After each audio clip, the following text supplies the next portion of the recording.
Hello, Internet. Welcome here at Legacy. We're going to take at least 3 hours of your time today. And if my voice sounds worse than usual, I think I've got some kind of a flu or something which I brought from South Africa to Phuket. But I'm sure we will be able to manage. You know, when people say to me, Koos, we only have 10 minutes to talk to me, 15 minutes most, I always know, I say, yeah, we're going to see something here now. And today we did. When I was in the Kalahari on the farm, well, I must tell you, they did their very best to get me not to eat my vegan food, but to get into the biltong and roerwors and steaks. They lost. I didn't eat any of that stuff. It wasn't even hard for me not to do so, but they tried their best. But when people say to me 10, 15 minutes, you know what? I know here comes something special. And this is very special. It's going on for 3 hours, but it's well past in 10 minutes. You know, it's like this very fascinating conversation. We have Thinus Marais speaking in Afrikaans. We have Lange speaking in English. And they're explaining about their life as national servicemen at the 32Bn Recce wing. We can imagine they were working with people like Cadet and the rest. Fantastic experience. We stayed with them after all these years. And that's what they are explaining to us. Their cycle, their training, how they got there. Fascinating view for us to look into their lives, and we're very grateful for that, and I wish to thank them once again.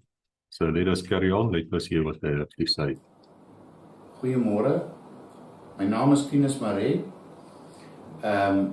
Ek is op hierdie stadium kom ek van Christiana af. Ek bly daar. My goeie vriend Louis sit hier langs my. Ons was saam in dieselfde company in Oudtshoorn gewees. So ons het dan 'n redelike lang pad wat ons saam gekom het. Good morning. My name is Louis de Lange. I'm originally from Meyerton, or at least that's where I completed my high school stint, and I was a national serviceman. And towards the end of, I matriculated in 1981. After that, I went directly to infantry school. And after infantry school, we volunteered for service at 32 Battalion. And eventually we ended up at the 32 Battalion Reconnaissance Wing. And as my friend Thinus Marais said, that's where we met, and we saw action together there, and we did a lot of interesting things there, and we will, I guess, never really forget that. That was a very special time in our lives, and I think a very formative time in our lives, and we have never regretted any moment of that. Thinus, vertel ons 'n bietjie hoe jy in die weermag beland, wat het gebeur?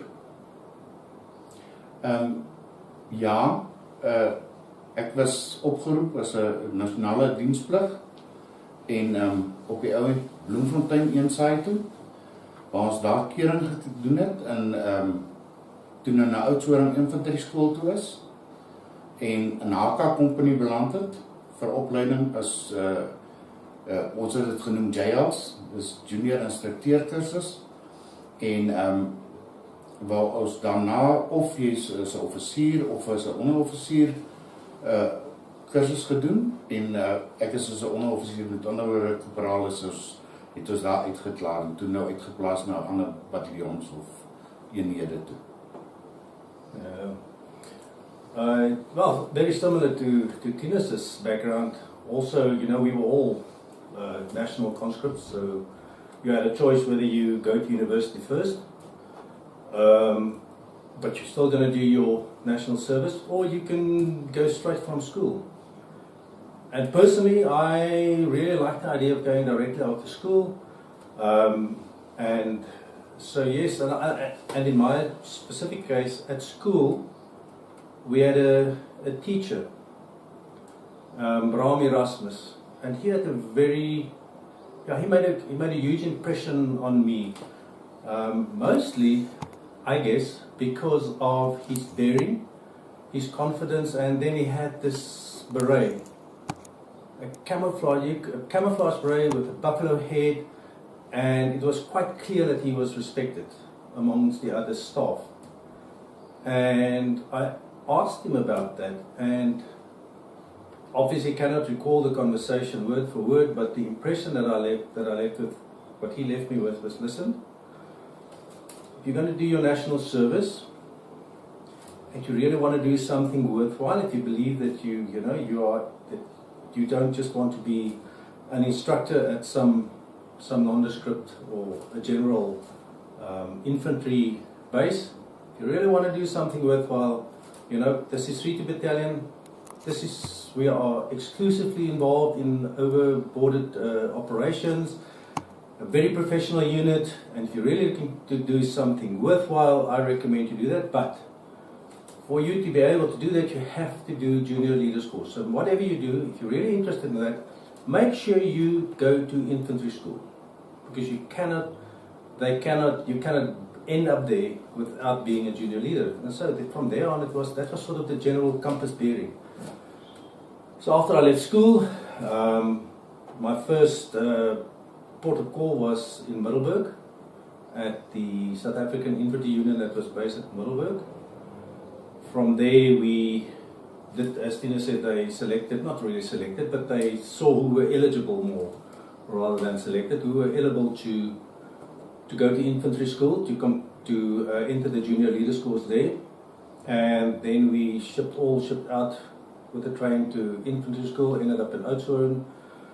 That's where me and Thinus ended up in the same company, HQ company. I didn't know him then, of course, he was in a different platoon.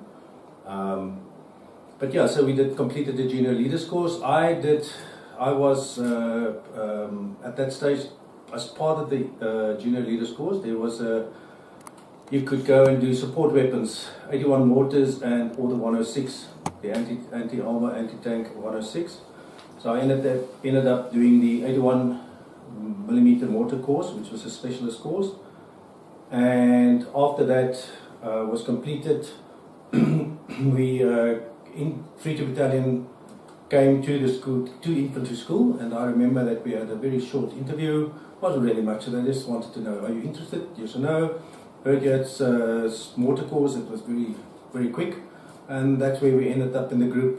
I think we were about 60, 64. I didn't count them obviously, but that's the amount of national servicemen that then eventually ended up going for selection at 32 Battalion. May I ask you a question? Why is it so that your teacher was wearing a uniform so that you could actually see his 32 Battalion beret? I must point out that when we were at school at that stage, I matriculated in 1981, so my exposure to the military side of things at school, we had cadets, and every young man that went to school, whether you liked it or not, you had to wear your short khaki pants and your khaki shirt, and you were involved in the cadets. There was a cadet period, I think it was, let's just say every Wednesday morning, let's just say they were like an hour, and everybody had to drill and do some military stuff. And then the teachers who had military rank or had military experience, they were all dressed in their uniforms of the unit that they served in. And so that's where I first saw Bram in his uniform, and that really made quite an impression on me. Tell me, were all the teachers equal in the sense of a military peering and the way they commanded? Nee, glad nie. Wat die aanloop daaraan, die jonger onderwysers het ook gewoonlik het hulle opgeëindig in infantry skool en as hy eers gestudeer het, maar die groot meerderheid van die onderwysers was voor die nasionale diensplig in werking getree het, so hulle het nooit weermagopleiding gehad nie. En dit was maar 'n klein gedeelte van hulle. Daar het soms van hulle of party van hulle het kom ek sê so bivakopleiding gehad of kampe gedoen, maar op 'n baie kort en hulle was nie baie goed opgelei gewees nie. So hulle het nie daai militêre agtergrond gehad nie. I want to maybe, support what Thinus has said. There was really a distinction between those that had military training and did the national service or national conscription, as opposed to, let's just say, the older generation who was really just part-time exposed to that. So you could very, very quickly see who had real military training and who did not. And even amongst those who were, and I think that's the thing that really impressed me, even the teachers who had the military training and who did go through national service, you could see that they respected, the beret, the person who wore the beret. And I must tell you, he was really an absolute role model in terms of bearing, in terms of gravitas, if I can call it that. And that really, really impressed me. Now, we do understand that legacy, that people might be watching in a few years from now, and they might not be of a generation like us who actually had to go to the school cadets. This started in standard 6, grade 8 today, when you were about how old? 14, 15 years old? Yeah, 15, 14, I don't even know. And then it went on for 4 years. Well, 5, because you went, Yeah. that time high school was, as what it is now, grades, I don't even know, grade 8 Yeah. to grade 12. So what is that, that was V8 standard 6 to standard 10 on the trick. And what were the skills that military cadets tried to teach you? Ja, skietkuns. Skietkuns was 'n groot, ons het hulle het gewoonlik punt 22's by die skole gehad in 'n magasyn. Waar jy met die punt 22's enkelskoot punt 22's het jy skietkuns geleer en dan drill. En daar was gewoonlik 'n musikale komponent gewees wat 'n cadet orkes soos ons dit genoem het. En hulle het addisionele opleiding gekry en dan is dit gebruik vir in die dorpe gewoonlik vir as daar parades of optogte was, dan het die kadette deel daarvan gevorm. Yeah, Sam, I want to support that again. We had those 3 legs were probably some that pretty good. There were guys who were interested in the shooting. We did competition. I myself did the competitions there. We had a very good instructor and a very enthusiastic instructor. So that obviously that was a skill. So we were given the opportunity, and I enjoyed it. And then also ended up being the drum major, the guy leading the band at the high school in my matric year, and I'm just glad that I hope there's not a lot of videos of that surviving, because that would probably be having had the real discipline and the real military discipline and marching that you see in a place like the junior leader school at Infantry school, where that is a very high standard. I very quickly realized how amateur, I guess, our efforts were, but still enjoyable. I was about to ask that. Do you think was Cadet Corps did prepare you a little bit for the army, or was it a total shock? Ja, nee, ek dink dit het jou 'n effense aanslag gegee van wat jy verwag of wat jy kan verwag, maar nie naby in die grootheid daarvan. Maar ek dink tog dit het hulp gewees. So almal, dis nie almal wat gewoond was om met 'n wapen te skiet nie, dit het hulle geleentheid gegee, so hy was nie bang vir 'n wapen as hy in die weermag gekom het nie. Dit was nie vir hom 'n vreemde ding nie, alhoewel dit nou verskillend was en so meer. So is ek reg as ek sê, Thinus, dat wanneer jy by die weermag aankom as 'n jong man net uit die skool uit, het jy dan geweet 'n korporaal se korporaal en 'n majoor moet vermy word soos die pes? Ja, jy het, kom ek sê so, ons het nie regtig die range so seer geken nie, want veral die offisiersrange, want jy kon nie mooi baie keer sien wat hulle dra op hulle skouers nie, maar jy korporaal het jy gou geleer ken, want dit was die man wat jy probeer vir my, het nie so seer die samajoor nie, maar dit was maar die korporaals wat eintlik die grootste indruk op jou in die begin gemaak het, veral met basies. Nou mag ek julle twee vra, wat is 'n roofie ride? Wat bedoel die ouens as hulle dit sê? A roofie ride is what you experience when when you arrived there in your civilian clothes at the train station, it was usually that time was train station, and then you had to get from the train station to the infantry base where you're now going to start doing your basic training. And a roofie, I don't know the exact origins, but it's a rover. And I'm not quite sure why that is associated with an initiate. A greenhorn, I think, is one of the terms that would probably be appropriate here. But you have no idea. And you just come from a train ride where everybody treated you more or less civilly, you know, you could see there was something different, but you were in a group and, you know, everybody was laughing and joking and, you know, sort of a little bit uncertain, but, you know, we're in this now, you know. The whitewater, we're in the whitewaters now. And then those guys that pick you up there and they would herd you in the back of a Salmel, which was a military truck that had a space for about 25 to 50 people depending on the size of the vehicle, and they would cram you in there with your kit and everything. And those drivers who were the drivers of the vehicles, it was like a ritual, I guess, an initiation ritual, and they would drive like maniacs. I think some of them even take roundabout routes just to get that bump in the road or that corner or that slide in there, and you would hang in for dear life, and you did not know whether this maniac is going to get you to the base in one piece. And that was, you know, you get to the other side, eventually stopped. It was usually a dead stop. Everybody bunched up in the front or the back of the cab, you know, with kit and everything, and then you had these shouting corporals there getting you out there in 2 seconds flat. And it was a complete chaos, and from there on it didn't really stop for about, I would guess, a couple of days until you started getting your feet. You said, all right, you know, this is it. But that was a roofie ride. It was that initial transport from wherever they picked you up to where they delivered you to base, and anything went in between those two points. Ja, ek dink wat ons ook moet onthou is dat die breakfast of die voersamels, soos ons al gesê het, was die agterkant was toe met seil. Nou, jy kon nie sien wat gebeur nie.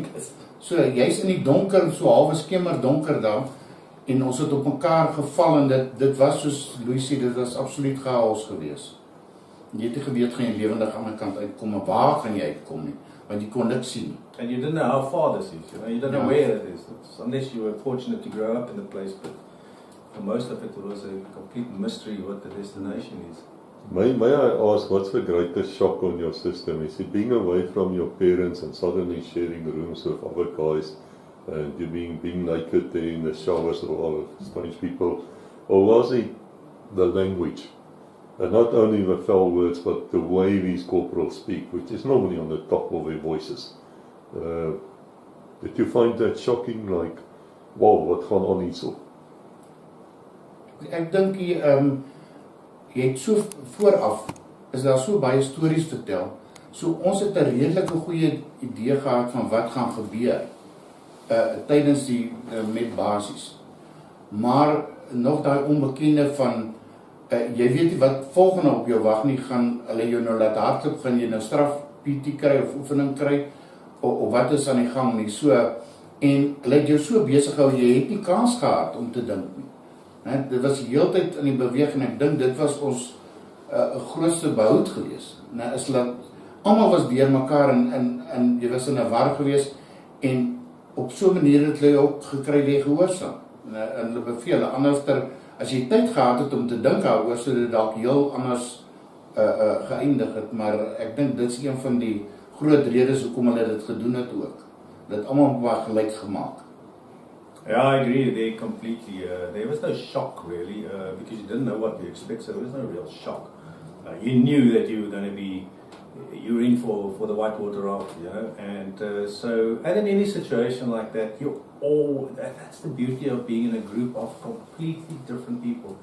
You have your guys, you know, you can be in the biggest bit of mess, and there's always somebody with a joke or with some sharp comment, and then you're not allowed to laugh, and you know, those kind of things, and it just picks you up. And then and then there was some of these guys, and you think, my word, how is this guy going to do what? You know, everybody thinks they're fit and strong, you know, and you look at this guy and think, how's Dopey going to do this? You know, and Dopey turns out to be a sharp boy, you know, and witty and all those kind of things. So yeah, it's such a mix of things, and then very quickly, you know, you started relying on each other as a group, and you drifted towards somebody, you get a buddy or a group of people that you could depend on, and you're all in this together, and there's always somebody who has a joke, who has more energy than the other. One day one guy's down, the other guy's got more energy than he needs, and so you feed off each other, and so there was no real shock, but it was different. Let's call it different. Ek stem saam met hom. Ek dink humor in die groepe het baie daartoe bygedra om daai verwarring in die skok in die goeters te verwerk. En wat jy op die ouend besef het, maar dis nie regtig so erg. En is oor daai persone wat jy het ons maar altyd die jokers tussen in enige groep, en hulle het 'n groot rol gespeel om jou basies te laat vergeet van al die verwarring en probleme wat jy kan voorsien. So met al die probleme het ons nog gelag en eintlik 'n opgewekte gees gehad. Dis ons kan dit seker so noem. So ek kan aanvaar, julle was nie heeltemal teen die idee om na die weermag te gaan nie. Dit was vir julle eintlik die groot avontuur. Iets wat jy moes doen. Glad heel en al nie. Ek meen ons het so groot geword. Ons veral Afrikaans sprekendes dink ek het 'n baie groot volksgevoel gehad en 'n nasionale eenheidsgevoel, en wat ons gedink het is 'n geveg tussen lig en duisternis. Met ander woorde, die kommuniste het ons gesien as die anti-kris, en dis waarteen so ons het onsself regverdig en dit verplig gevoel om ons land en ons volk te kan verdedig, want daar was op daai stadium 'n ernstige bedreiging geweest. I think on that, that's for obviously that was the message that you kept getting, But what I really quickly realized is that that's not why anybody is there. Some of them obviously, but others are just there for the fun and the challenge and they ended up, I'm now, so what am I going to do? And great, let's do it completely with gusto. No real, moral or I don't know what the word is, for folk and fatherland or for garden country kind of thing. It's just an exciting adventure, and you very quickly realize, hang on, that's really what I feel as well. I'm here for the adventure kind of thing, and this is good. I'm here, I'm young, and this is an opportunity to do things that you will not be able to do anywhere else, and so you then start making the most of that. But I don't deny that did play a role in a lot of people's sort of view on the matter. But you very quickly sort yourself out where you are in this spectrum of approaches. Ja, daar's Louis 100% reg. Jy het dit in jou agtergrond gehad, want dit is altyd gesê en oral sê jy dit, maar dit gehoor. En dit is 'n regverdiging, maar ek dink die hoofrede wat ons almal as jong manne gegaan het en bereid was om te gaan, was die avontuur. Ons was jonk en avontuurlustig, jy het niks wat jou vashou nie, en jy wil maar in die ander wêreld sien en gewaarword en daai avontuurlustigheid wat ons almal maar in ons het, om dit na uiting te bring. Ek dink dis hoekom ons ook na 3-2 toe is. Ja. Dis een van die groot redes. Lure of the unknown.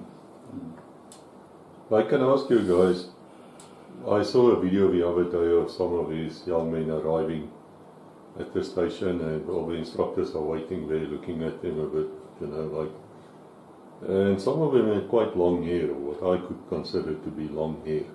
So can you tell me about the first haircut in the army? Because there's two things in the army which I believe never happened. There's no such thing as a fat recruit after basics, because they will make you fit. And secondly, I've never seen a guy with long hair after basics either, or during basics, Robert. We know special forces had longer hair. You guys had your elite unit as well. So I'm going to work it out from how different 3-2 was to the regular army, especially basics. So can you guys tell me about your first haircut? Ja, dis nou ander, elkeen het sy eie gewaarwording gehad. ons wat van die platteland afgekom het, was nie eintlik jy's gepla of ons lang hare het of kort hare het nie. Daar was nie modighiere by ons gewees nie. So ek was glad nie gepla dit inteendeel. Dit het my net gevoel nou hoef ek nie so baie hare te kam nie, hulle raak nie so deur mekaar nie. En maar daar was definitief van die ander wat baie meer op kom ons sê is modebewus was op baie stadium net uit skool uitgekom het en hulle hare laat begin groei het en skielik het vir die skok agtergekom het, maar hoor hierso daai modes kan nou nie hier pas nie. Maar so vir ons was dit eintlik 'n glad nie 'n probleem gewees nie, maar daar was persone wat dit regtig van daai jong manne wat dit regtig ernstig opgevat het. Yeah, me too. Coming from an Afrikaans household and from a school where you still had rules about how long your hair should be and not, I sort of towards the end pushed those rules a little bit. But you know, when I went into the military and I went into the basics, I had no problem with cutting the hair because it's just a hassle. And the shorter they are, the easier it is to keep clean and maintain. So I didn't have a very specific worry about it, but I know there were people who were, you know, they completely different afterwards. That is for sure. Yes, I've heard some men telling me they couldn't recognize their best friend or themselves. I mean, they klop on hulle koppe and they look like bandits. Yeah, I know that you obviously had that. Okay, and then you also had to shave every day. And I'm sure some of the young lads have never really had a need for that type of thing. Now, personally, I was one of those that, you know, it's sort of there was nothing really to shave at that stage. So it was a ritual because they, you know, there was like the odd strand of hair coming out somewhere, you know, and that was frowned upon. And so, yeah, you had to go to the ritual, but it was more like, you know, wasn't really necessary in most of the cases. Ja, as jy so, al het jy nog nie eens 'n bietjie wolbaard gehad nie, die kooperaals het op baie stadium met hulle gesoek, hulle het 'n rede gesoek. En as hulle een haartjie gekry het, so as jy nog nie geskeer het nie, dan het jy begin skeer. En die oomblik ons weet almal as jy begin skeer, dan begin aan nou hare uitkom, vinniger uitkom as wat jy aan gewoond was. En so dan as jy na die gewoonte gesit en jy kon net nie waag dat daar nou een en maar hulle het gewoonlik iets gekry, as hulle regtig wil een kry, maar het hulle dit gekry. It's almost the material for a British comedy, you know, where you have this guy who have no beard, but he is having a huge discussion about which shaving cream is the best and which shaver is the best and why this is better than that, and people spending money on shaving kit.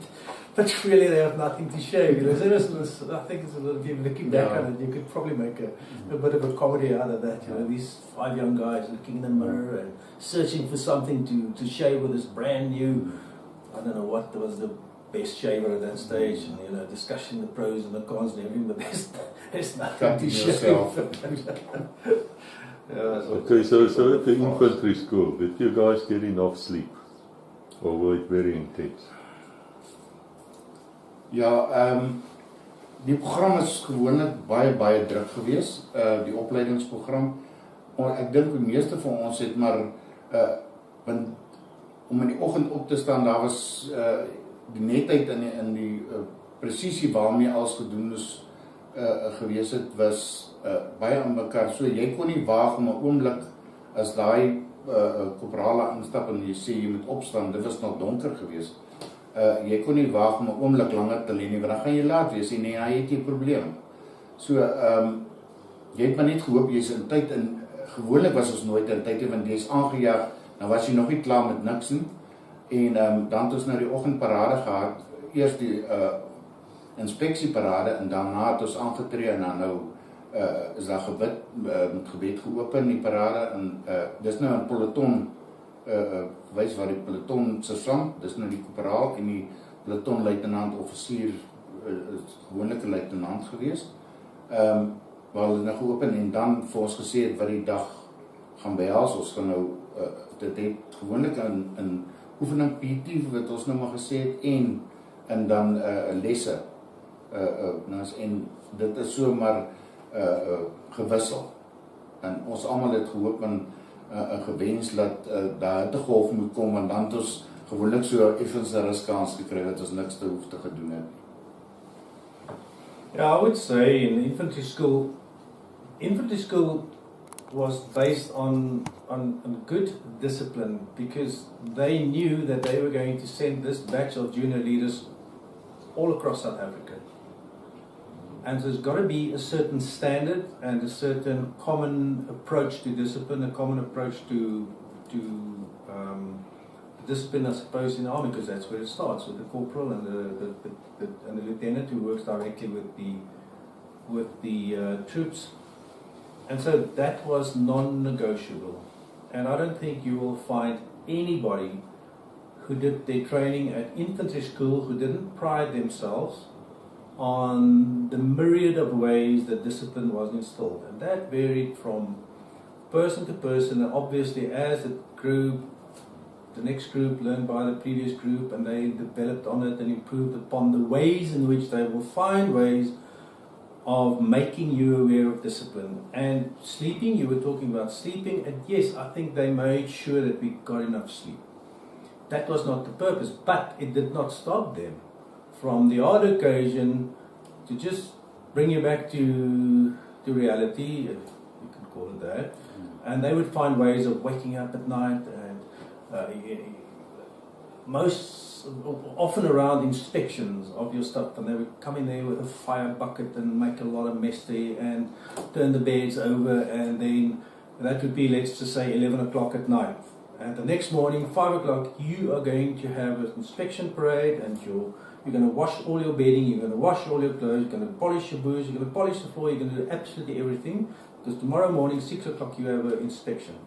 And then everybody would be working right through the night, and and with all kinds of, and everybody is angry, and that unity, because everybody is in this together, and that doesn't matter how much you moan or how much you disagree with this unfortunate incident, and then next morning, come 6 o'clock, guess what? Things are clean, and the boots are polished, and the floor is polished, and the windows are clean, and so that happened from time to time, but but in general speaking, I think they struck a balance between the sleep that you need and to do what you need to do, and those sort of like regular incidents, let's just call it that. Ja, nee, dis definitief so. Hulle het daai prem geskit. Hulle die prem in jy was vir hulle hier binne in, maar jy kon dit nooit openlik sien nie. Want dan het hulle jou regtig probleme gee, jy dit geweet. Nou, so hulle het jou maar opgetoets. Dit was 'n toets geweest om te kyk, kan jy dit hanteer, kan jy dit nie hanteer, en in daai tyd was daar persone wat net gesê het, kyk, jy het nou genoeg gehad. Hulle kan nie daai dissipline hanteer nie, en dan het hulle gevra, so ons gesê het, RTU, Return to Unit, en hulle is na 'n gewone saaikamp toe gestuur, waar hulle dan nou net gewone troepe geword het, en nie die kursus voltooi het. Dit was ook maar 'n manier van kering, as jy dit so kan sê, om die skeiding te maak van wie is offisiers en onoffisiersmateriaal, en wie gaan dit nie maak nie. Want hulle moet dit op een of ander manier doen, en ek dink hulle het redelik goed in hulle idee geslaag om dit te kan doen. So. Nou, julle twee was toe by 32 Bataljon, wat ek net vir die mense wil sê, absoluut gewaarborg was om kontakte te slaan. Meer as enige ander eenheid in die weermag, en meer as ek wil amper sê spesmagte. As jy nou terugdink, was hierdie dissipline wat die weermag vir jou gegee het van die begin af, was dit nodig? Was dit werklik nodig om so aan te gaan met die jong manne? Ja, ek is verseker dat 'n ongedissiplineerde weermag of eenheid, hy gaan net altyd verloor. So om te wen moet jy gedissiplineerd wees, en ek dink ook om onder druk te kan werk is 'n deel van dissipline. Anders as Louis het ek nie bewus gewees van 32 Bataljon se bestaan, en eers hier teen toe ons begin verkering, toe het ek die eerste keer daarvan gehoor.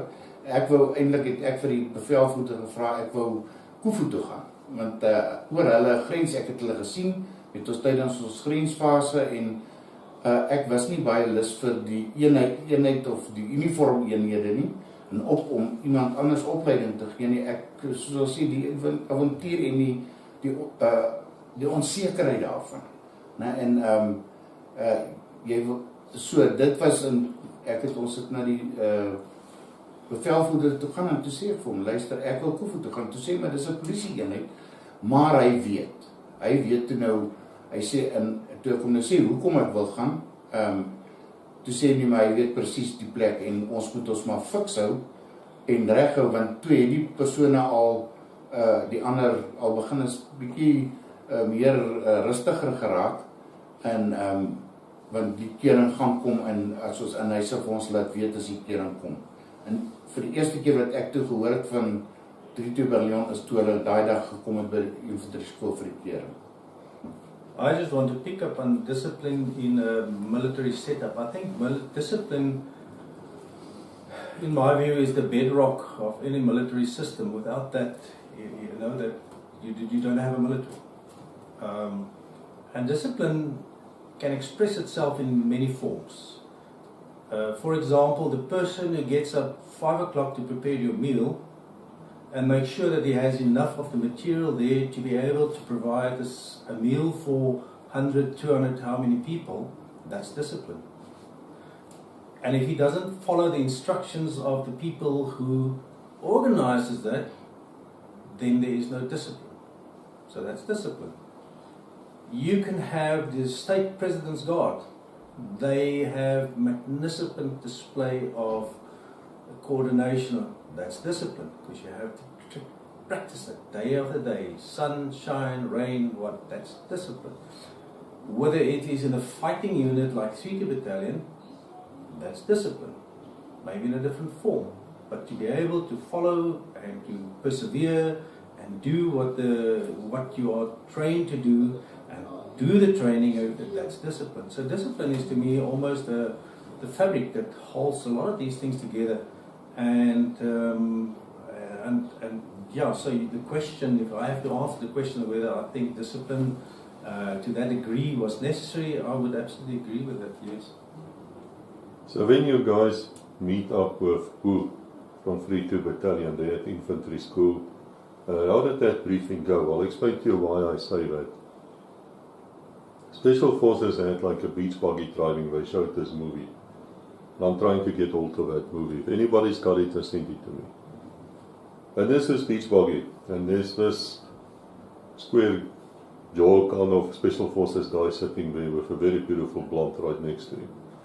And apparently she was quite well endowed. I'm not explaining more than that.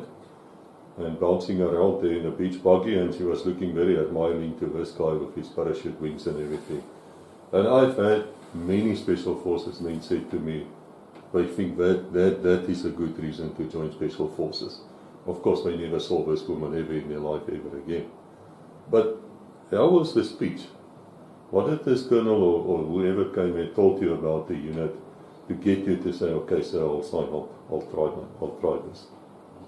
Ja, dit by ons eintlik glad nie so uitgespeel nie. Die groot ding is, ons is na paradegrond toe, of die sportparadegrond toe gewees, en hulle het vir ons gewag, en dis die eerste keer wat ek toe nou die gekamufleerde berei met die buffelkop opgesien het, en ons is toe na die gedeelte toe gestuur, en hulle het eintlik net vir ons gesê, hulle is van 32Bn, en hulle het ons sekere instruksies gegee met die oefeninge en goeders, wat jy moes 2,4 in so tyd aflê, en so dit was die basiese kering. Ek kan goed onthou, ons was 64 wat op daai stadium gekeer is, wat dit nou daar reg gekry het, en toes daar vir ons gesê, nee, maar hulle gaan jou so in daai tyd en daai tyd gaan jy dan nou grens toe gaan, want dit was, ons moet ons goed reg kry. En so daar was nie veel gesê wat gaan gebeur, of wat, hulle was eintlik redelik geheimsinnig, en ek dink dit was die grootste aantrekkingskrag, is die geheimsinnigheid van hulle, so jy het nie regtig geweet wat wag op jou. In my instance, my mind was made up, so they could have spoken Greek, Arabic, I don't care. It didn't really matter what they said. I was going to go. And I remember I was sitting with a friend of mine, Stefan Pretorius, who's now in the United States. We're still very, very, very good friends to this day. And I can't remember which unit he suggested. And I said, no, listen, you can do whatever you want. If you want to go there, but I'm going to stick to this decision. And eventually he came as well. We both did mortar. We both did the mortar course. And we were really sort of became very good friends. And he ended up being a mortarist in the unit. And to this day, I think if he looks back, I think he was glad that he followed the conviction. Okay, gentlemen, you described to me just now as a roof, a greenhorn soldier. You arrive at the station, you get this magnificently dangerous ride to wherever you're going. So, did that happen at 32 also, or were you now being treated with a little bit more of respect, I suppose? Ja, eintlik het die gewaarwording toe ons van die vliegtuig afgeklim het, jy het nie verwag of geweet wat jy om te verwag nie. En die eerste ding wat my baie beïndruk het, is daai hittegolf wat jy as jy daai vliegtuig oopmaak, wat jou slaan, en dis 'n bedompige hitte wat heeltemal anders is as Oudtshoorn, so wat meer 'n droë warm is. En like jy voel jy kry amper die asem. En ons is ook maar daar redelik vinnig in voertuie afgevoer na Buffalo basis toe. En so daar was ook weer eens, jy moes maar net jou sorg dat al jou goed by mekaar is, wat jy saamgooi in persoonlike besittings, en jy is opgelaai en jy is die kant toe vervoer. So ons het bespiegel onder mekaar wat gaan nou gebeur, maar nie een van ons was seker daaroor. Ja, Thinus just hit the nail on the head.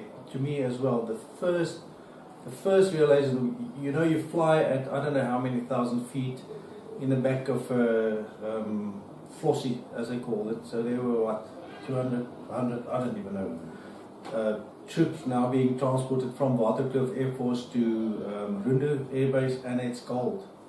You had those straps, seating the straps, and it was cold. And then they opened the back of that aeroplane, and that heat just knocks you over. You get out of there, and to this day, I have a very fond association with that sweet smell of the jet fuel, kerosene smell that sort of wafted off the tarmac, and it was, the heat waves were playing, and it was hot. And so that really struck me. And from then on, we went to the HQ there, and they received us. But by then, remember, we were junior leaders, and I was an officer, and he was a corporal. We didn't really know each other by that then, but so we went in and we were cordially received. Nobody's shouting at you. There wasn't really, but very quickly processed on the buffels. Again, that was no roofie ride anymore. That was just a normal trooping from the Rundu HQ to the Buffalo base, because they obviously knew there's going to be enough time for these guys to do whatever we have planned for them. But we didn't know what that was. We knew it was going to be some form of shakeout, and we've heard different stories depending on who you listen to. But in the end, even that, was changed. The basic stuff stays the same, but the content just sort of changes with the individuals being in charge of that phase. Did this aircraft land normally, the C-150, or did it spiral down like something that falls out of the sky? By that time, I wasn't too familiar with that. That was sort of the second time that I was in the aircraft. So I don't know what the procedure was. I wouldn't know whether it was different from anything else. Ja, het maar dieselfde gewaarwording. Ons is nie regtig geweet wat is reg en wat is verkeerd of wat is anders nie. So, dis maar dit. I've heard somewhere that 32 battalion men were made a promise by the army, which the army actually kept. That should you ever feel you cannot do this anymore, you want to get out, they will let you go to wherever you want to go. Gentlemen, where was that promise made and by who? Ja, dit was gewoonlik van die begin van die vasbyt, soos hulle dit noem. Dis 'n basiese kering wat hulle gedoen het om jou nie net jou geestelike nie, maar jou fisiese stamina en deursettingsvermoë te toets. En ja, dit is 'n redelike straf en ek dink dis een van die strafste keringsmetodes gewees.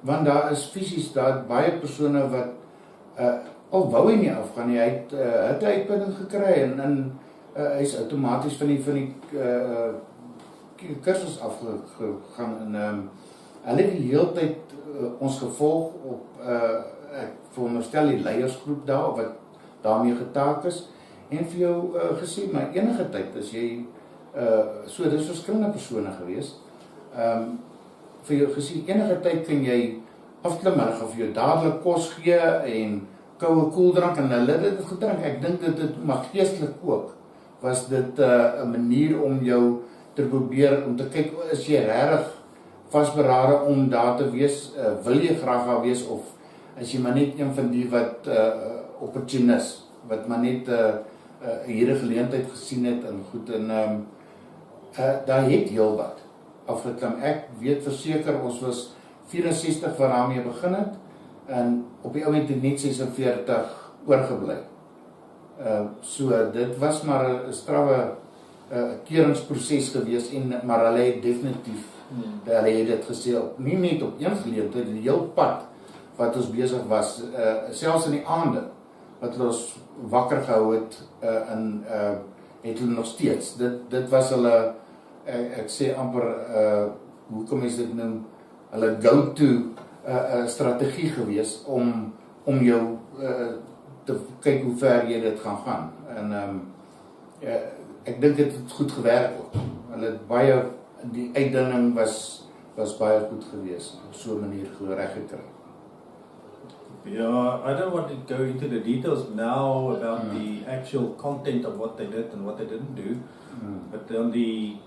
but it was always quite clear from various people that if you feel that this is not what you want to do, because this is nothing this is just a simulation of what you can expect to do for the next year. So if you cannot do this week and it doesn't appeal to you, then you know what, no shame, just tell us and there's a place for you to go and then you're off and you go do whatever is more suited, you know. So how would you feel about somebody who said he did it, he's part of this elite unit and he wasn't, you know he's lying? I guess it depends on when you ask me that, you know. With time we've accepted that that's how it works, and so you know you have to. It comes basically with the territory. There's always going to be those people. If I really meet somebody like that, which I must say I haven't been too many times. It's very quickly to, you know, you just ask 1 or 2 or 3 questions, it's very clear for everybody around, and you really don't have to do anything more. Do you react on something on social media? No point. So let them be, let them go. In fact, it's, you know, I have a very strong belief that nothing is just bad or just good. So what is the good of that? It means there are people who have aspirations, there are people who view that with admiration, and that's those that they interact with, whether it's true or false, that's the message they convey.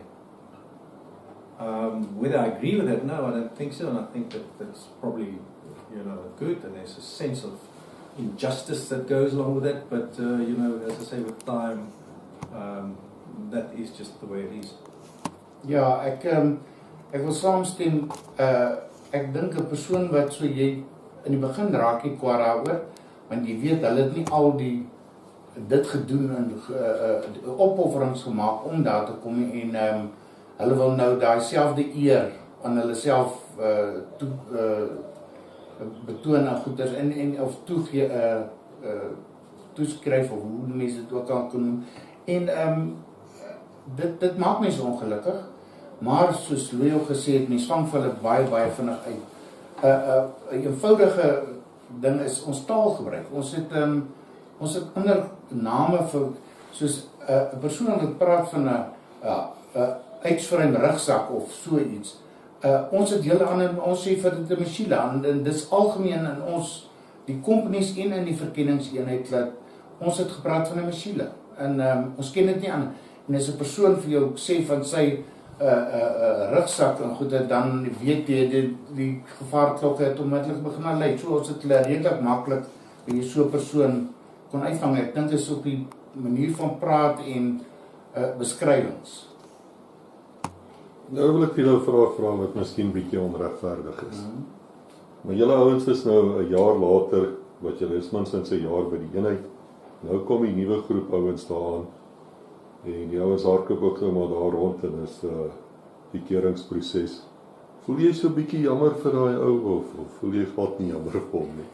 Ja, kyk, ongelukkig was ons nou in 'n heel ander situasie. Ons het na die vasbyt, soos ons dit noem, het ons het hulle na ons toe gekom en gevra of ons van ons sal belangstel om na die verkenningseenheid of die sogenaamde Recce groep te gaan. En ek kan die dag goed onthou, op daai stadium was nog 'n kaptein Willem Ratte en stafsergeant Kevin Saido het ons kom toespreek en vir ons gesê wat hulle verwag en ek sal dit nooit vergeet, die eerste woorde wat hy vir ons gesê het is, hy soek nie heroes nie, hy soek mense wat kan hard werk. En dit het by my baie byval gevind. Ek het nie eers geweet daar is so 'n verkenningseenheid of Recce groep nie en toe besluit ek is so ver en ons is nasionale dienspligtig. Ek kan net sowel toe probeer om die hoogste sport te bereik wat ek kan bereik en as daar so kom ek noem dit 'n elite eenheid bestaan, dan sal ek graag deel daarvan wil wees. En so ons het nie, en toe ons uitgekom het ook, ons het op ander wyse die dinge soos uit 'n geveg uit direk op 'n vliegtuig en terug Suid-Afrika toe. So ons het nooit die geleentheid gehad en daar was ook niemand weer na ons. Ons was die enigste 8 nasionale dienspligtiges wat ooit in so in die sogenaamde Recce bataljon of Recce eenheid verbonde was. Hulle het dit nooit voor dit en of daarna het so iets ooit weer gebeur. The question is whether we felt some sympathy for people who joined the unit and was now ready to do their orientation or selection phase, or whether we felt some sympathy for them. At that stage, I think the closest I came to was I did a camp in the end of 1985. Now we were there in 1983, and I think I skipped 1984 because I did something else. And then in December of 1985, I went back for a camp, a 30-day or 60 days. I can't remember clearly. But then I arrived there just as they arrived, and I must admit, sympathy was never the word that came up, because that's a necessary part, and there was no sympathy involved. Sympathy would be misplaced in those conditions, in my view, and so no, that was not the attitude at all. So if you arrived back at Buffalo Base for camp, would you redo your selection or are you treated like an Oma? No, you just, I personally just phoned the unit at that stage because I was involved in another commandment, or at the university. I was actually part of the university setup, but I didn't want to join them for whatever they were going to do. And so I just phoned up the 32 HQ and said, look, this is who I am.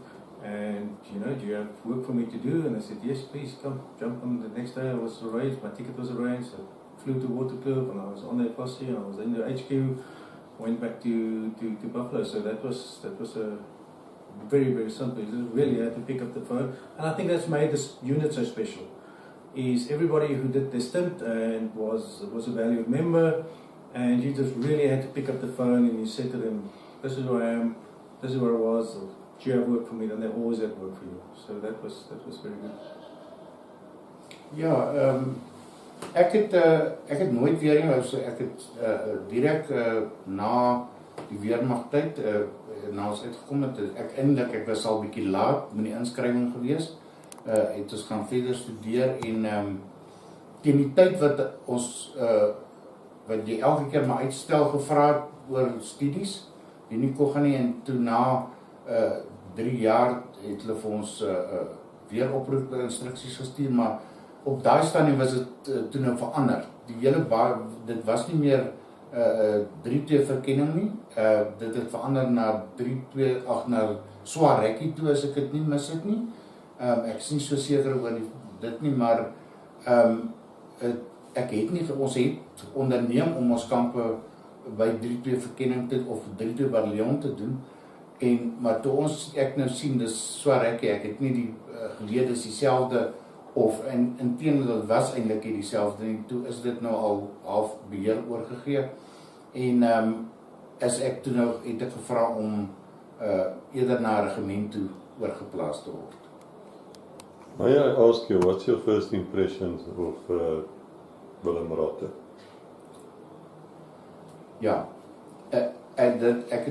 dis die maklikste antwoord om ooit te gee. Die eerste keer toe ek hom sien, toe hy daar met daai buffel aankom, hy in Kevin Seidel, toe kyk ek so, en ek wonder, hierdie professor met die dik brille, nou so, maar, kon ek nie glo, dat, jy hoor so baie stories van die rekkies, en, dat hy 'n bevelvoerder van 'n rekkie groep kon wees, of nie, en, ek was regtig uit die veld uitgeslaan, om so 'n persoon, en die manier waarop hy gepraat, hy sagte, gemotiveerde, dan is hy glad nie soos 'n killer gelyk, soos jy dit voorgestel het, hulle is nie, of hierdie Rambo tipe nie, en met die tyd wat ek saam met die grootste indruk wat hy op my gemaak het, is nie enige iets anders nie, sy werksvermoë. Hy was 'n werkolis soos jy dit nog nie in jou lewe gesien het nie. Ons almal het baie keer moeg teruggekom van operasies af, en dat jy tyd gekry om basies te herstel, en al jou toerusting weer in orde te kry. Hy het baie van daai kere, het hy vir homself geen rus gegee nie. Hy direk na die opskamer, en hy het net verder aangehou werk met die werk wat daarmee saamgaan, so, ek wil sê, sy werksvermoë, en is vir my die grootste indruk op my gemaak, en dit is altyd wat by my sal bly. Yeah, Willem Recce is obviously a very special character, and it's always rewarding to be associated, being around people like that who are obviously gifted in a specific, whether it's very narrow or wide, doesn't matter, very gifted in a very specific thing. But first impressions was also, this is not what, no, maybe it's just the adjutant or somebody with you. Well, first of all, I did not know Willem Recce from a bar of soap. I didn't even know who he was. But when it turned out that he's the commander or the leader of this Recce group, 32 Battalion Reconnaissance Wing, I was gobsmacked, I thought, no, my word, because as Tina said, we were sitting there, and we have just finished the selection, everybody was tired, everybody was sort of now, it was now really, you've now on first base, to put it that way. And here this guy comes in, quiet, soft-spoken, and Kevin Sido, very, very measured, very, again, also soft-spoken, but there was this confidence that they exuded. And they said, listen, this is what we do, and to add on what he said, don't want any heroes, no medals. We do not, when you come to us, don't expect that you're going to get a medal. We do not do medals where we are. That was his philosophy. You do it for that, no medals. So don't expect to get a medal. And then you've now just done this, and we understand, but which ones of you are prepared to do more? To go through another phase of this. And, at that stage, we were all tired, and but the major, everything was still right, and I was fit, and, so I said, well, in for a penny, in for a pound. This sounds exciting, and so off we went. Same night, I think because there were 8 of us that went. Yes. And it was you, me, the Blanche Marx, Kenny Kylie, Nico Westhuizen, Leon van der Westhuizen, Peter Turner, and Marais, Tracer Marais, if I remember correctly. Who do we leave out? I don't want to. No, I think that's. But there were 8 of. Oh, and Hugo de Waal went there. So there were. I hope I don't leave anybody out, but those were, of all those guys who were sitting there that night. We were on the vehicle out to O'Mahony because they had their own separate base, which was not at the main base at Buffalo, which was the beautiful base, if you want to call it, right next to the river and with all the wonderful nature that surrounds that. So we were off to O'Mahony, which is a bit of a nondescript base there in the middle of nowhere. It was good, but it was not nearly as naturally beautiful or placed or anything. It was really a workers class base. Ja. Die groot ding is ons het ook nie baie daar gebly nie. Ons het die kans gekry om hom regtig, want dit was maar gewoonlik in en uit gewees. Dit is net soos hy nou sê, is 'n herstelbasis gewees. Ons het nie regtig baie met die basis self te doen gehad of die administrasie en die beheer van die basis nie. Dit was maar net vir ons 'n deurgangsplek om al jou goed weer reg te kry. Dit is presies so dit is, en ek wil hom sê, dit is 64 wat ek weet wat begin het, en toe nou 46 wat klaar gemaak het, en 8 van ons 46 wat toe nou bereid was om na die verkenningseenheid toe te gaan. I think I didn't leave with them immediately because I came there as a motorist, as a special weapons qualified person. So ideally I would have had my motor platoon with a motor platoon commander and do that. But that's not what I wanted to do. I wanted to go to reconnaissance. So I had to stay behind a little bit and motivated to the commander there that, this is really what I do, and eventually said, go. So I arrived a day or 3 later because I first had to sort that out. And so that was how I ended up in O'Mahony on my own almost, with a rat run, because I was then sent with a vehicle with some supplies that had to go out there. So I arrived there, being the driver basically. That was quite an interesting experience. It's like 250 kilometers on what, you expect the mine along the road every kilometer, and the tax and everything, and eventually, it was quite an experience. Ek sê, ons was 7 wat aanvanklik gegaan het, maar 'n paar dae daarna toe het Louis by ons aangesluit en net ingeval. En so. Wat gebeur as jy nou aankom daar by die O'Mahony? Hulle het ons welkom geheel daar en vir ons sekere toerusting gegee, maar ongelukkig toe wag daar nog vir ons 'n redelike skok. Ons is nie in die basies welkom gewees nie. En ons dink ons gaan daar bly nie. Ons moes weer buite in die basis gaan, daar was tente opgeslaan, ander kan die airstrip wat ons gesê het, en watertank daar getrek, waar ons moes swem en was en water drink, al so.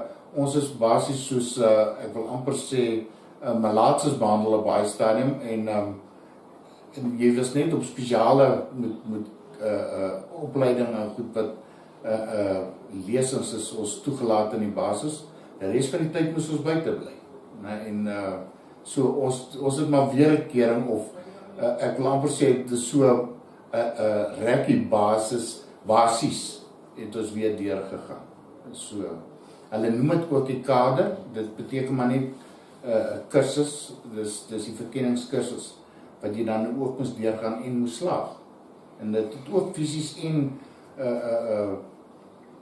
nie net geestelik nie, maar dit het werklik direkte verband gehou met wat ons sou doen in die toekoms, nagmarse en.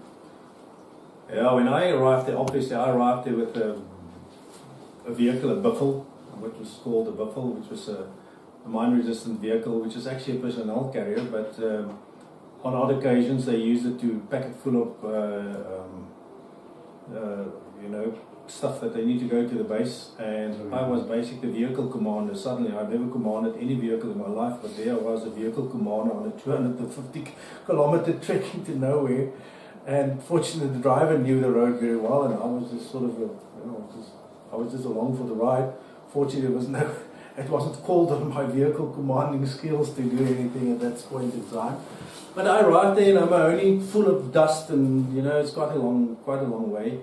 And you know, and I don't think they knew, well, they didn't know what I was or who I was just the guy bringing in the stuff, you know, and so I had to go and report looking for Willem or whoever, and nobody there. These guys on the other side of the base, they're not allowed inside. I'm there and I'm looking for Willem Ratte, and sort of when I reported there and told them where, I said, oh, okay, go join your friends, go take, I don't know what I had to take. I said, okay, go to, I think it was Piet Norke or Art Nalty, whoever was in the queue, so get that, and go join your friends on the other side of the airstrip. So that was it, you know, and it was quite interesting because there we were. You must now remember as a backdrop that we were in infantry school, and infantry school had a what they called a border phase. So that was like 2 months, 3 months, well, let's just say 2 months that we spent on the border in an area, Oshevelo area that year. I think it was normally where they went, but in Oshevelo. Now you're on the border, and there was, you know, that's where the war is fought.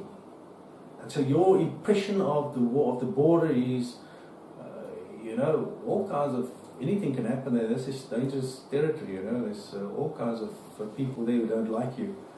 And here we are, you know, in the tents on the other side of the airstrip, in this area where there's supposed to be a war happening, you know. So we were very uncertain as to what we expect, you know, and very, you know, uncertain, you know. Here we are. This is where the war is fought, and we're in tents in a water car, you know. So, and we could hear the noise in the base, you know, of all the people there. They're having their good time when they're there, and yeah, so it was a bit of a funny.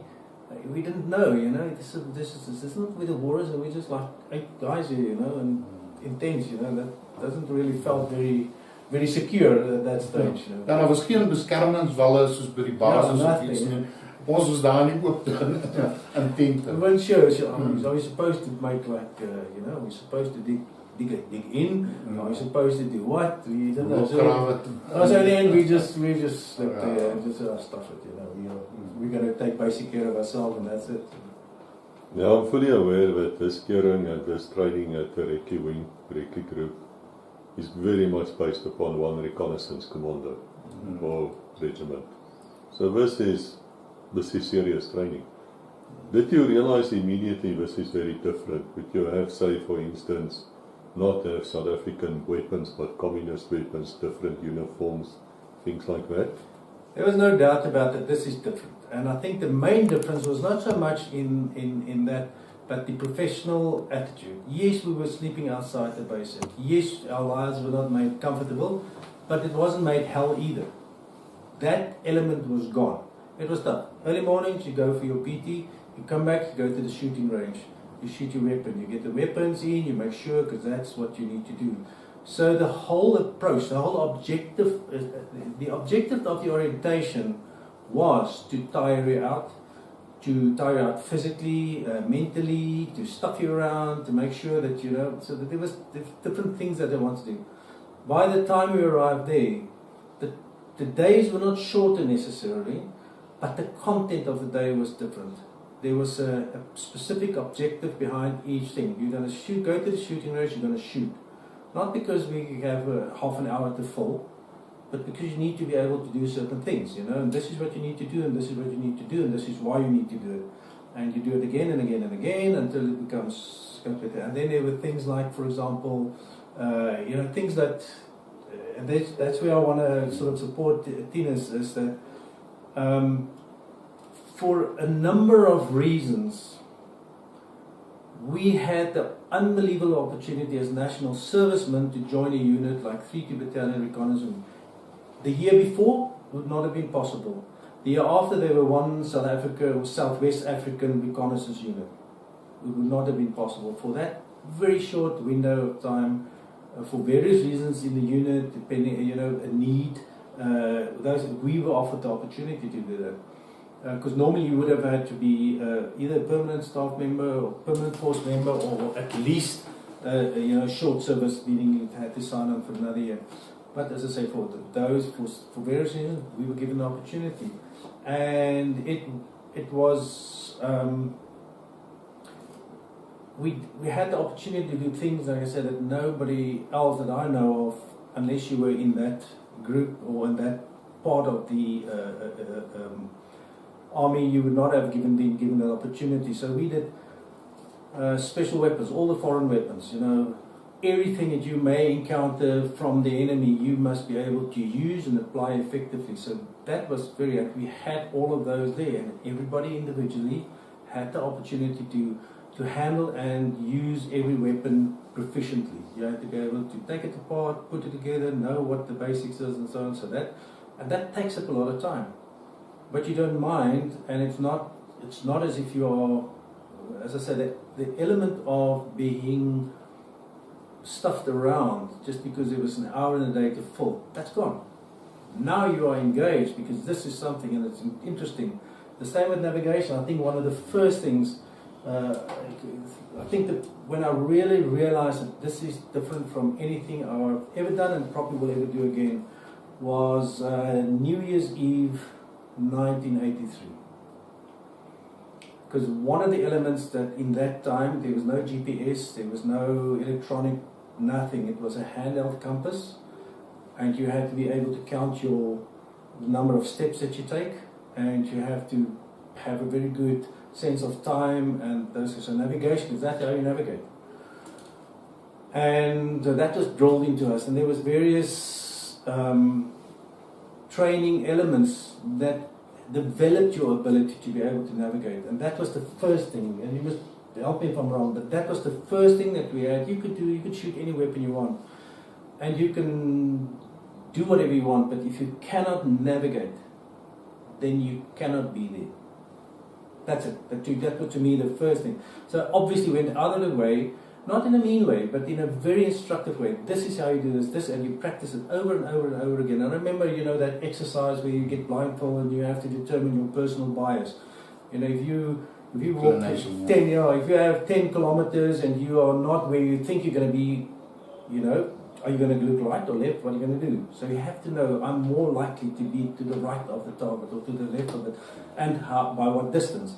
So that's a lot, and those things you can only experience by doing it and doing it and doing it. So we walked a lot, and with the full kit and all the things like that. So you're going to walk. So that was the element that was different. And so that evening, New Year's Eve, 1983, we were, after the training of the navigation, and after they said, okay guys, I think we are more or less there that you can take the evaluation.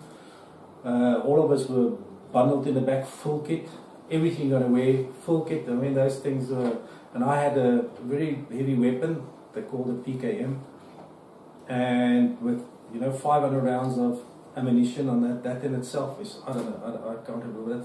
I think the weapon itself was like 8 kilograms, and the rounds, the 500 rounds, that was heavy. Then you have to have water, maybe 10 to 15 liters of water, all the food, all the clothes, all the explosive, everything that you're going to wear in an operation, and that can be 50, 60 kilograms of stuff on your back. And then they drop you off individually, middle of the night, not middle of the night, but after dark. And then what they give you is they give you a piece of paper, and they say, all right, you're going to do 5 kilometers this direction, then you're going to switch to 3 kilometers in that direction, in this, that, and I think there was like 4 waypoints in different directions, and that's it. And each of us were dropped off individually, so there was no teamwork, each one individually. And you were dropped off, and you had this compass bearings and a piece of paper and your compass and your kit, and that's it. There you are, on your own. You don't have no idea where you are. Absolutely no idea. You could have been anywhere on this planet. And in the end, all of us had to walk back to some target, which was a buffel, that the armored troop carrier, and there would have been food or whatever. So if you make it, then you had until 12 o'clock the next day to make it, something like that. I can't remember. Ek dink ook mens moet dit dan ook benadruk dat jou hele weermagloopbaan het jy in die voor dit was jy in groepe gewees. Jy was in seksies so goed en jy het nooit alleen beweeg nie, en skielik wat dit was 'n redelike aanpassing of skok, kom ek sê dit so, om hier in die middel van, dit was redelik naby aan Angola, ons moet vir mekaar sê in die kaplyn, en op jou eie in die bos afgegooi te word, en deur die bevelvoerder gesê te word, hier is jou kompas lesings, en vertrou in jou kompas, en dis die einde. Dis jy moet nou maar sorg dat jy daar kom, en daar's niemand wat jy kan vra as jy nie seker is nie, en daar het jy daar het ons vinnig goed geleer, soos vertrou in die kompas en kyk na die sterre, want hulle verander in die lugruim en pas aan die heeltyd. En so het jy ook, as jy daar uitgekom het op die ou end by die punt waar jy moes wees, was dit eintlik vir jouself ook 'n klop op die skouer. Jy kan dit alleen ook regkry. En dit het als so goed gewerk, want dit was als deel van wat jy sou gebruik in die manier waar ons geopereer het in die Recce groep. So, ek dink al die opleiding wat daar gegee, soos Louis ook gesê het, het gegaan oor, dat die fisies, ons het dit gedoen om nie net ons besig te hou nie, maar ons sou dit fisies gebruik en ons het dit nodig gehad in die manier waarop ons van daar af geopereer het. So, elke dingetjie wat jy daar gedoen het, het 'n doel gehad. Dit is nie sommer net gedoen nie. So, en dit is eintlik, ek dink dis hoekom ons almal so in daai groep so, want jy het geweet, daar is nie meer amper ek wil dit Afrikaans skuif of rondgenekery nie. Jy is hier om te werk en om die ding te doen, en hulle is daar om jou net die beste opleiding te gee wat hulle jou kan gee. En vir hulle en vir ons oorlewe. Dis en om die werk te doen waarvoor ons daar is. So, en ek dink dit, al daai goedjies wat ons gedoen het, wat verander en wat nooit gebeur het nie, het saak gemaak, soos met vreemde wapens. Ons het van die begin af ons vreemde wapens gekry en verskillende wapens. Ek het byvoorbeeld aanvanklik met 'n RPD geloop en na hy nie so betroubaar was, maar het ek hom gaan omry. En ek het toe ook 'n PKM gehad, maar ons het die vryheid gehad om in die begin verskillende wapens, en soos jy dit dra en jy raak gewoond en jy gaan skiet met hulle, so het jy basies, jy het nie 'n maand opleiding met een gekry nie. Dit is basies in die oefeninge wat hy van gepraat het, van in die oggende gaan doen jy oefeninge in PT, en dan gaan jy daarna skietbaan toe en jy gaan skiet 'n sekere hoeveelheid skote, en baie, vandag skiet jy met 'n AK, môre skiet jy met 'n PKM, môre aan weer, en op daai manier het jy werklik prakties ook. En as moet dit waardeer van die groep op daai steen,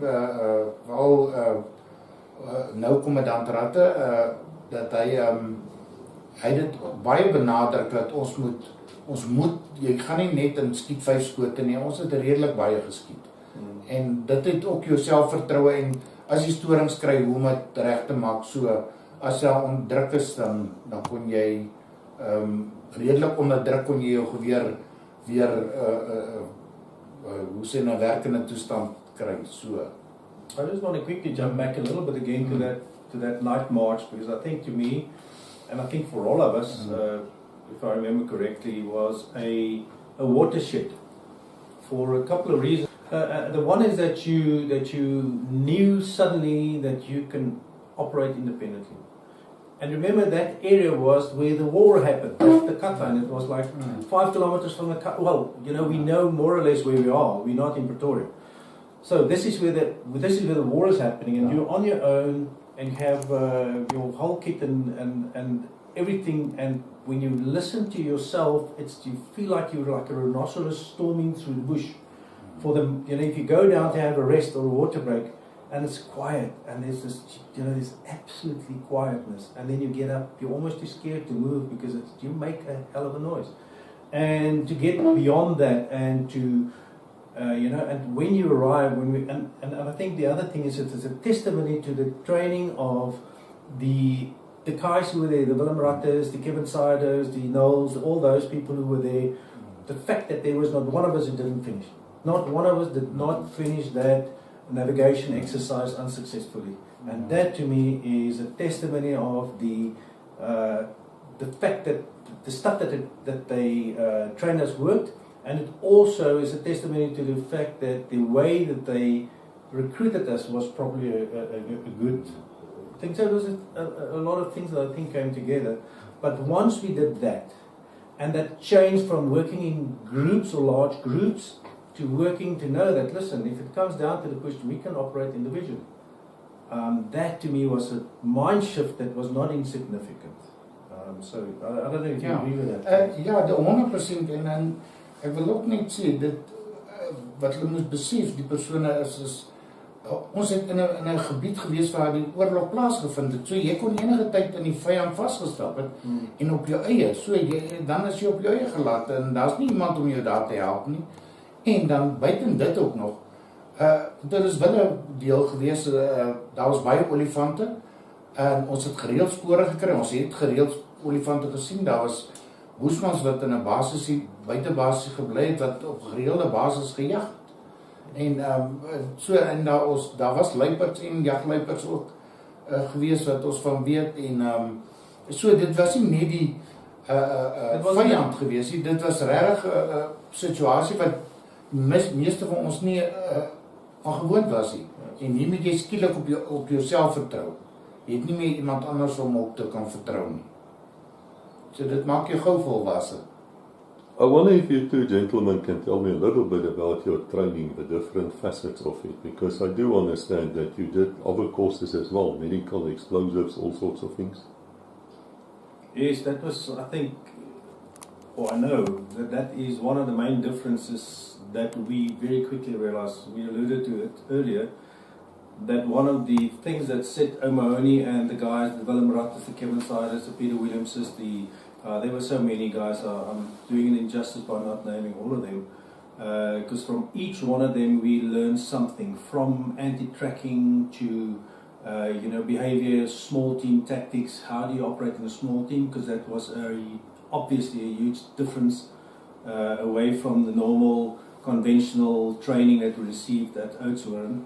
And each unit, each specialist unit, draw on their experience. So a lot of experience that they have gained from working as the reconnaissance wing for the companies, doing very particular tactical reconnaissance. They have learned certain things, and all of that came into the training that they gave us. We had to, so apart from the small team tactics that they trained us in, there we did demolitions, specialist demolitions, and so that was something that you would not, that was very special to be able to do that. We already covered the navigation, the ability to be able to navigate in featureless terrain over literally hundreds of kilometers, because remember, an operation could typically take anything from a couple of days to 8 weeks, even more if necessary, where you would come into an area and you're dropped off at a certain point, and hopefully it's the correct point. You have to orient yourself according to maps. Remember, no GPS, no nothing. You have to make certain that you're at the right spot, and then from there you would navigate towards the target or the target area, usually at night. Not usually, exclusively by night. So that was why it was extremely important to be able to navigate, to count your steps, to count, and it was featureless terrain, difficult terrains, often thick bush, thick sand, often, sometimes depending on where you are, mountains, other areas, rivers. So it had absolutely everything, and you had to be prepared for everything, and in all of that still maintain a sense of direction and where you are within the area that you are supposed to reconnoiter. And so navigation was an extremely a skill that was emphasized over and over again. We did an advanced medical course. Each of us was sent to, personally I was sent to Rundu, and I spent 2 weeks at the hospital there, the military hospital, and even the civilian hospital in town, and where you were, you did everything that came, all the accidents, people who, everything from stab wounds to gunshot wounds to motor accidents, even, we even had fractures, all those things. So we were basically assigned to a doctor, and we followed them around in the emergency rooms, all those kind of things. So we, doing stitches, doing all kinds of things that was necessary.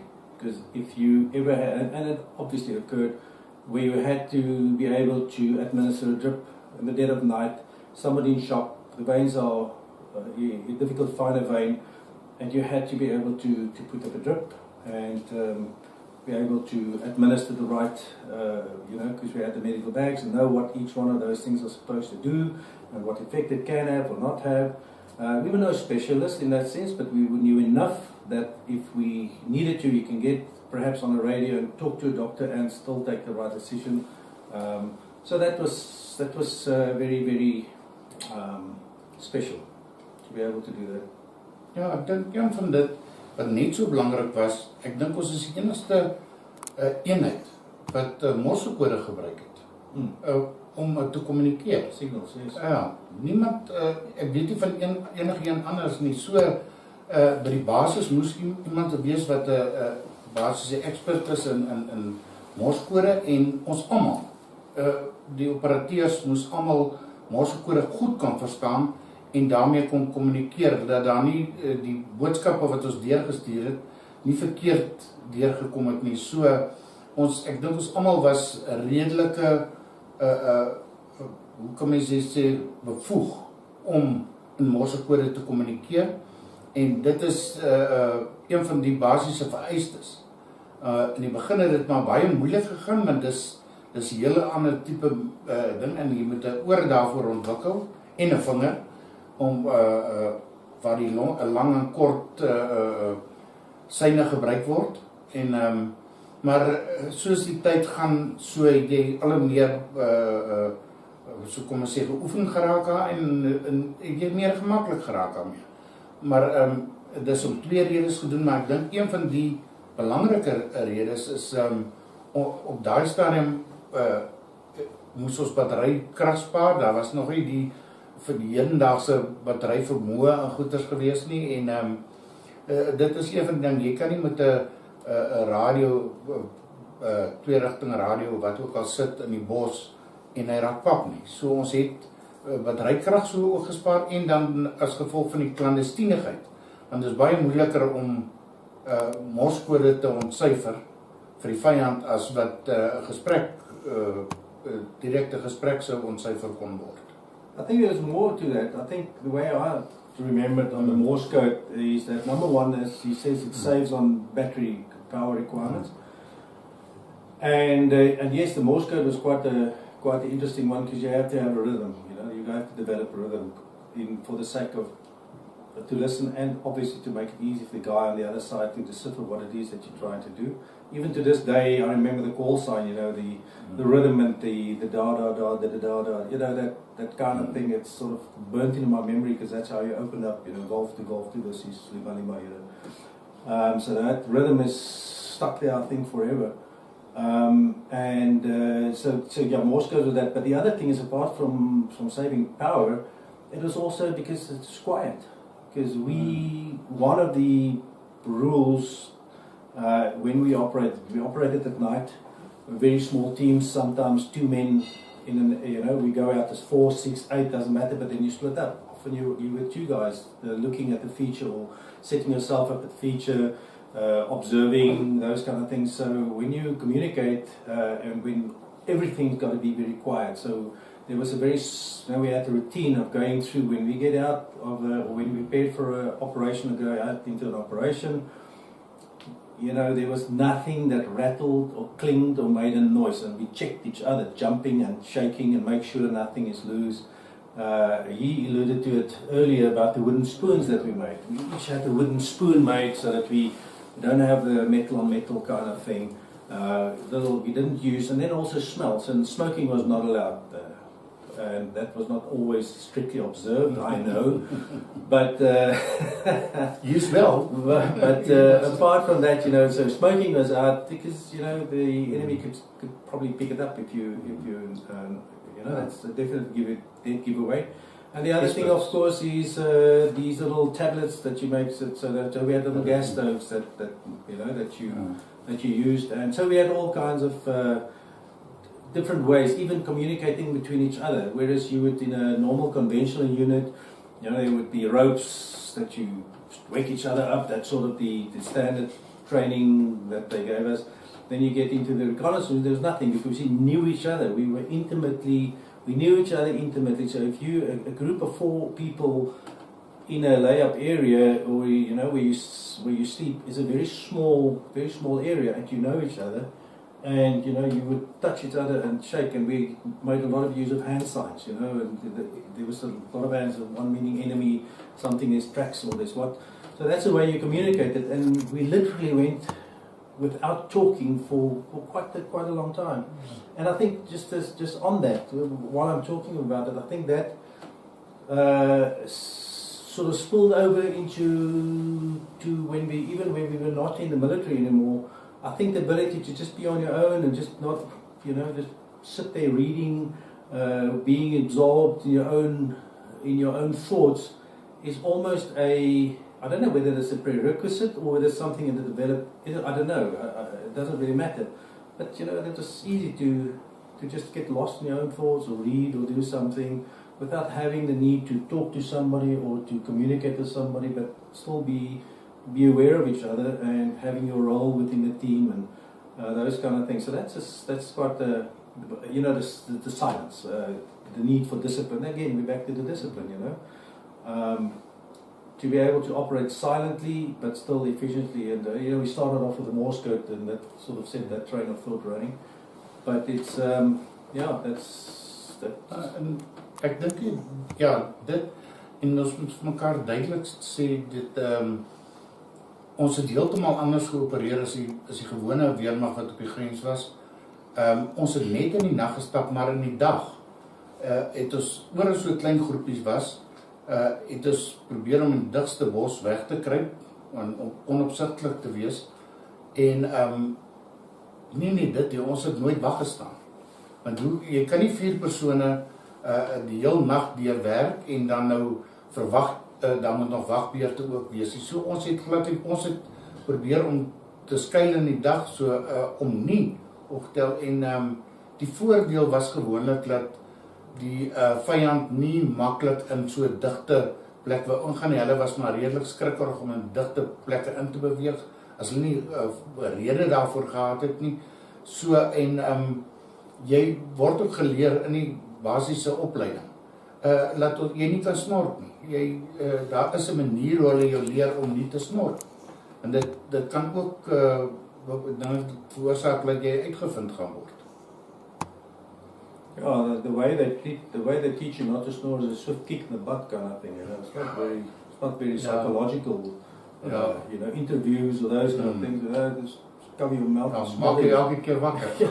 Very quickly learn to do that. So there's no secret to that. But so that's one thing. But I think all of that very often depended on the stick leader. And for instance, the stick leaders that I worked with, even though you retired, we still had to, at least somebody's got to be having an eye open. So we never went out with not having somebody alert, or at least being alert. But as I say, mostly you worked at night, and during the day it was so hot anyway. Some of these areas, it's 40 degrees plus in the shade, thick sand, very hot, very dry, except obviously in the rainy season. But winter was especially, all the hot days were quite tedious, to get you through. Because normally we would go into an lie-up position just before sunrise, and obviously we had our techniques and how to take up that position, and then just watch your tracks and make sure that nobody's following you, and then you would one by one start doing things, and this guy, there's always going to be somebody alert, and there you go, and then the heat starts hitting you from about 8 o'clock in the morning, depending on how fortunate you were to get into a thick bush, but that's not always available. So you make sometimes you lying between rocks with no overhead canopy, and you have to lie there for the whole day, and it is absolutely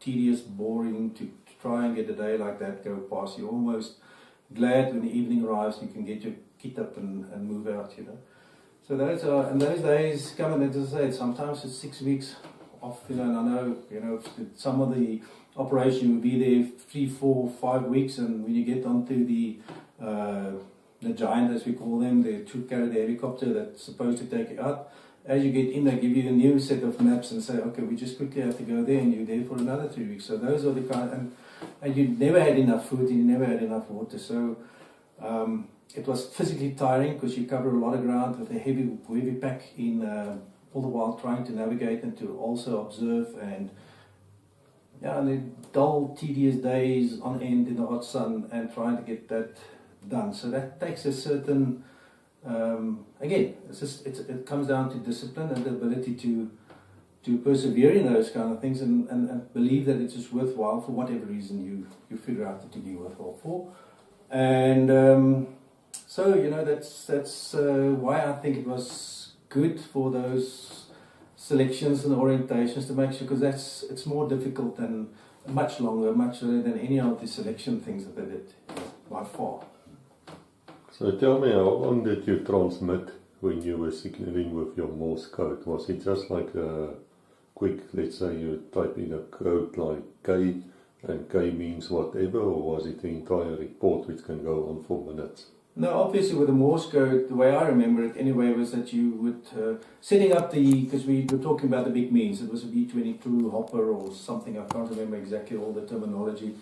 And there was a little, but signals was obviously also a specialist course that we had to pass, and you had to be able to do Morse code at a certain tempo, or a certain rate, certain words or certain characters per minute, And then we had tables. There was a certain set way, you'd make connection, golf to this is lima lima, and then they would respond go, and then there were like code words or code signals. Quebec would probably, which means there's big trouble or something is, so they were obviously code words, so you don't have to say this is so and so, and today I saw this, that, and the other. It was very strict and a very organized way of sending through things with code words to make obviously the message shorter. Were you shaving in the bush on patrol? Nee, glad nie. Ek wil nou sê ons was redelik onhygiënies en daar was verskeie redes daaroor. Soos ek gesê het, water was een van die groot probleme gewees. Ons was absoluut afhanklik van water wat na jy ingegaan het en ons kon nie by watergat, enige water bekom of iets nie, want dan gee ons onsself weg. Jy los spore en goeders.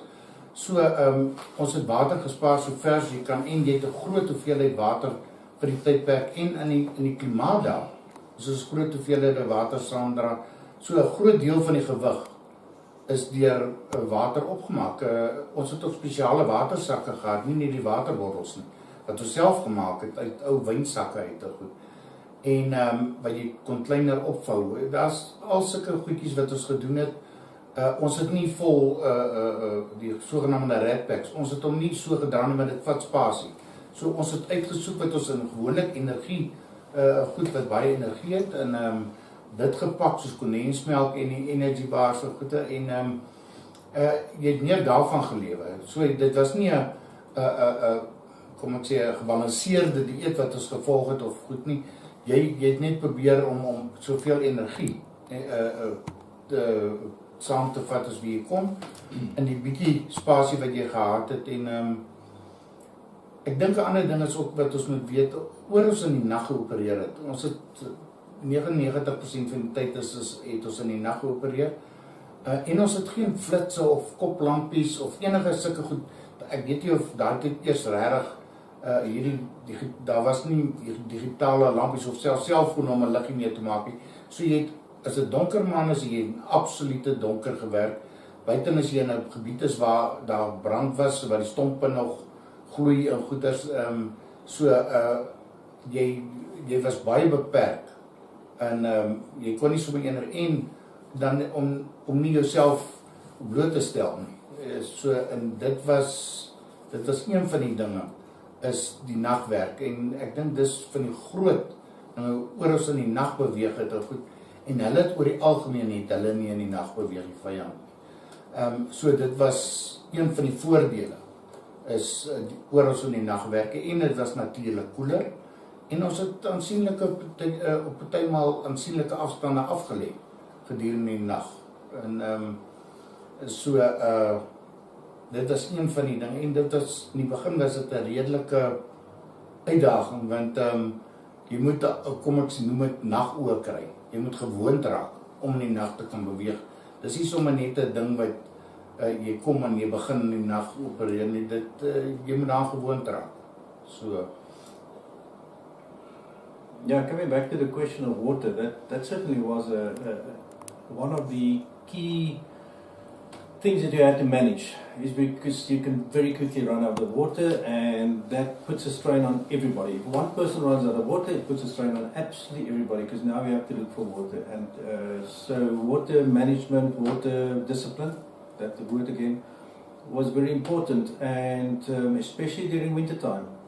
We carried, I think almost more than a third of the weight, sometimes just water.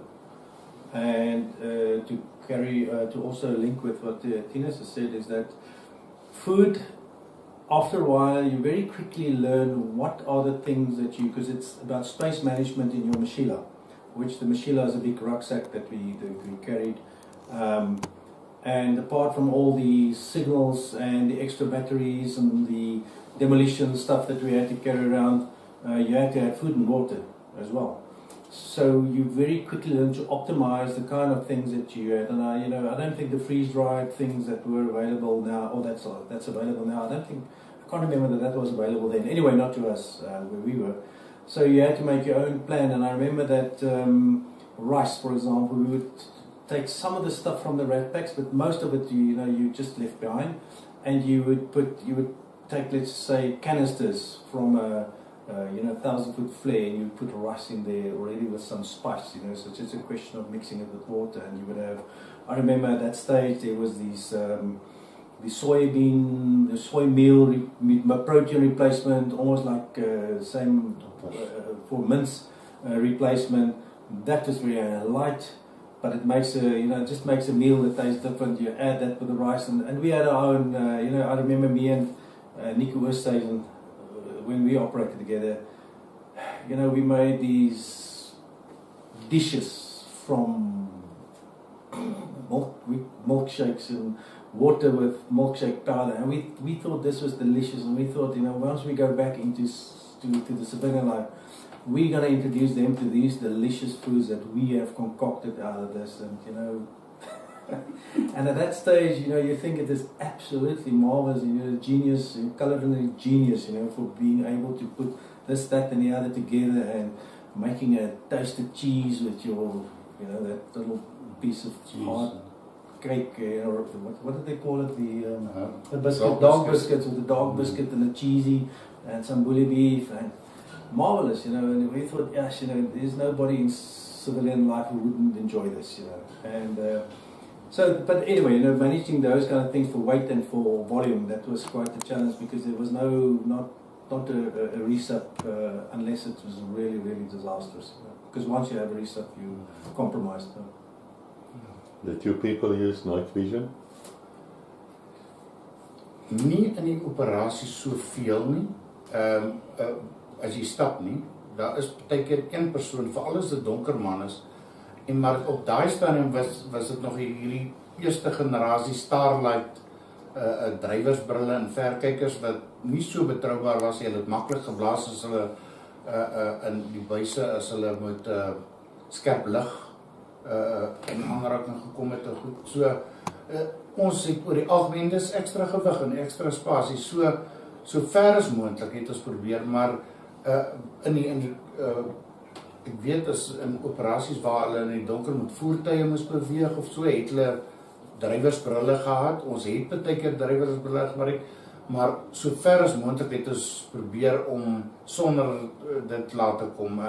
So ek sê, dit is elke ding wat jy ekstra vat is nog iets wat jy ekstra moet dra, en ons dra reeds soveel gewig gedra, en om nog goed by te vat wat jy sonder kon klaarkom, is, so dit is nie altyd wat gerieflik is wat jy absoluut nodig gehad het, wat jy saamgevat het, en dis waar dit ingekom het, tandeborstel, tandepasta, dalk so bietjie en klein afgebreekte tandeborsteltjies, maar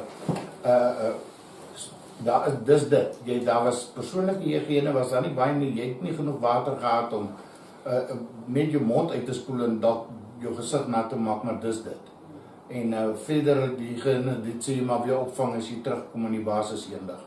So ek dink daar, ons het ook nie skoene uitgetrek nie, want jy moes altyd gereed wees om onmiddellik uit 'n plek waar jy nou gelê het, te kon uitbeweeg as daar probleme kom. So ons moes altyd gereed wees. Jy kon nie die hemde oopmaak nie, want dan word jy maklik gesien. En ons het heeltemal wat is die sogenaamde black is beautiful gekamoufleer. So ons het net om in te smelt, want oor is in 32 waar die meerderheid swart troepe was, en anders staan jy uit as 'n blanke. So ons het deel, en dit help ook. Daar is nie veel wit in die natuur nie, so jy en ons het nie soos die ander net streepies getrek en so kamouflering. Ons het regtig werklik, as jy baie van die foto's sien, ons is pikswart gesmeer, en dit kom maar moeilik af, wat 'n goeie ding is, anders moes ons aan mekaar aansmeer. So dit is maar selfs ons hande en goeders, ons het regtig probeer om en ek dink dit het maar vir party mense, gelukkig was ons nou nie, en daai het dit bietjie velprobleme veroorsaak. Jy weet, om die hele tyd so dik van daai black is beautiful gesmeer te wees. Het jy enige probleme gehad met moskitos en vliee en vlooie en muggies, of sogenaamde mopani vliegies was, ek sal nie nooit vergeet nie, daar was op 'n tyd, veral in die, ek wil amper sê, na die reenseisoen, was daai mopani vliegies, was regtig, dit was so irriterend, dit het jou so gefrustreer, want jy kon nie beweeg nie, jy kon nie slaan nie, en ons het netjies gehad, maar hulle deur daai nette gekry, daai wat jy oor jou gesig gesit het, in jou ore, in jou neus, in jou oog, oral waar hulle nattigheid kon kry, en dit het mense ontsettend, as jy so muggie in jou oor kry, en jy kry nie vinnig genoeg uit, dan is, en jy mag nie geluide maak, goed, ons mag ook nie goed gedra wat hulle geweer het nie, soos die goed sogenaamde pistol sleep, of sulke goed nie, jy moes dit maar aanvaar, die muskiete ook, want dit stink, en reuk kan jou weggee, so, ons moes maar daar sonder klaarkom.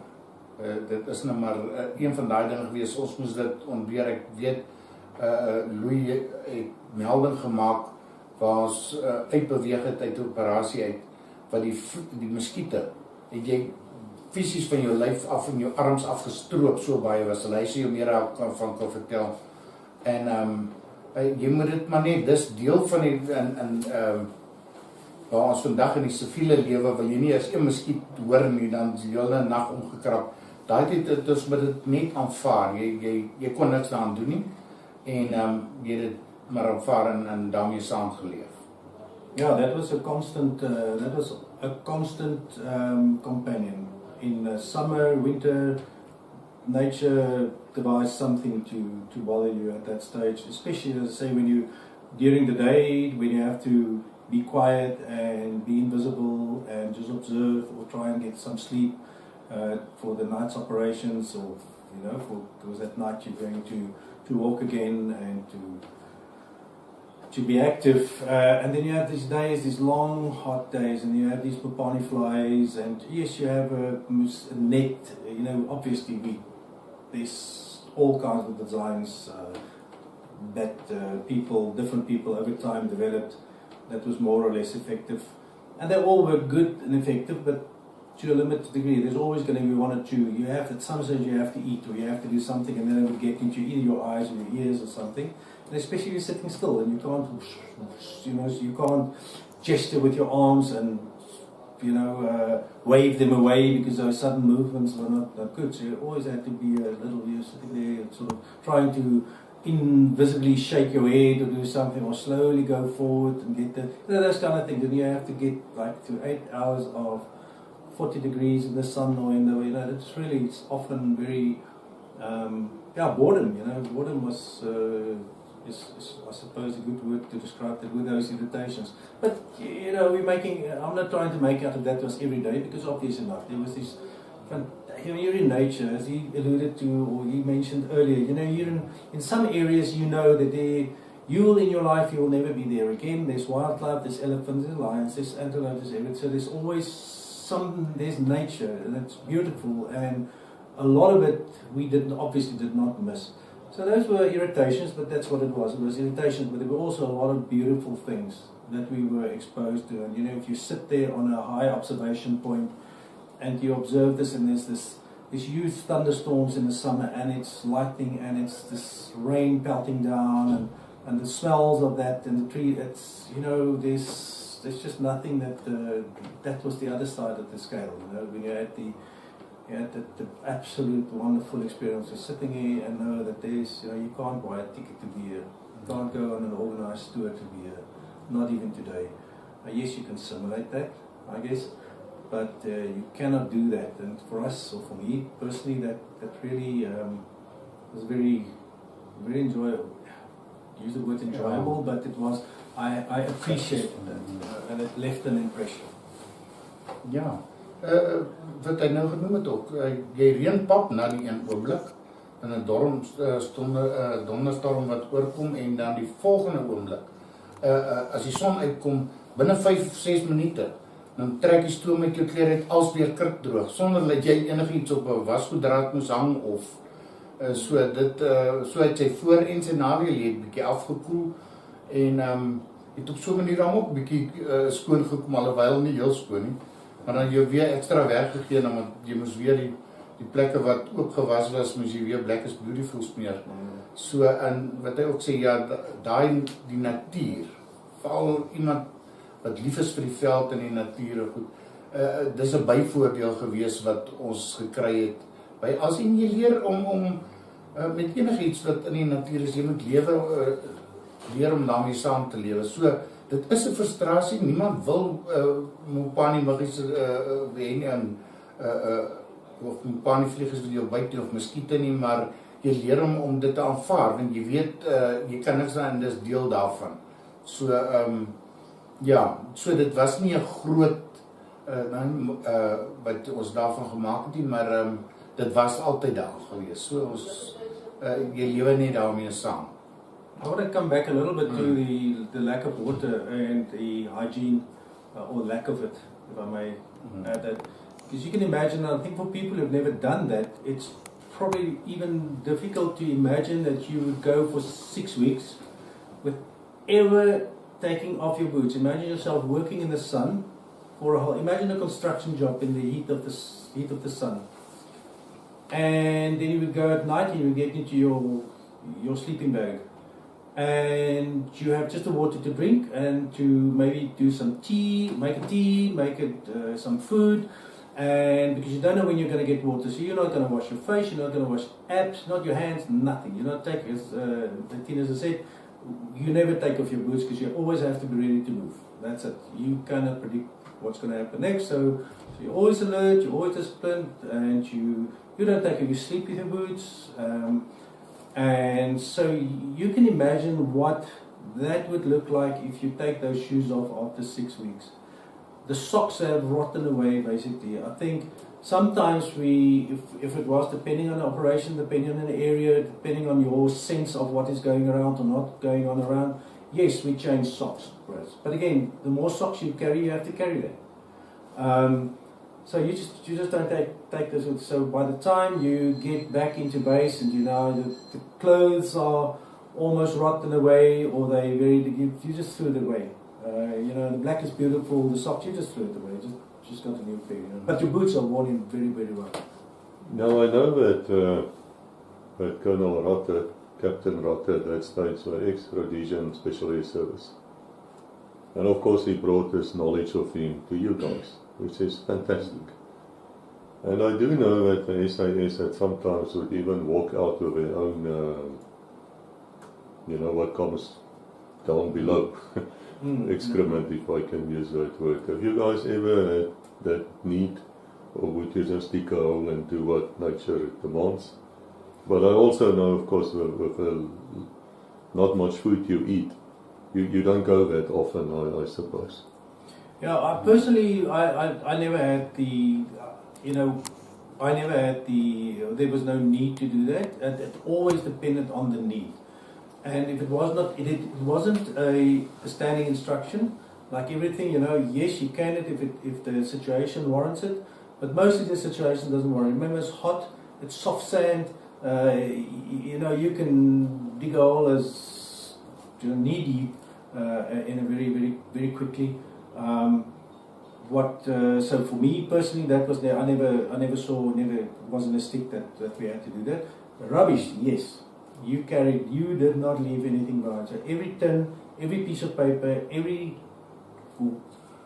piece of waste that you generate, that you had a special sandbag for, and you crushed it, and and that got carried on your rucksack, and that you threw away when you were out in the base. So that was my experience of that. And the funny thing is, now that we're talking about physical needs for if you need to do number one or number two, very seldom, if you had the urge or the nature call, you went into the middle of the TV.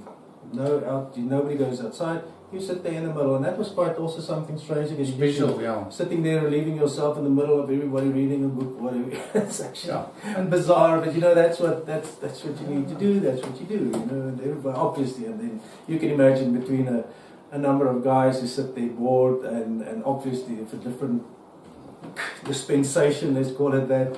The comments and the ridicule and everything, but then you gave as good as you got, but it was actually, that's humor, it's obviously not humor that I think you're going to do in the best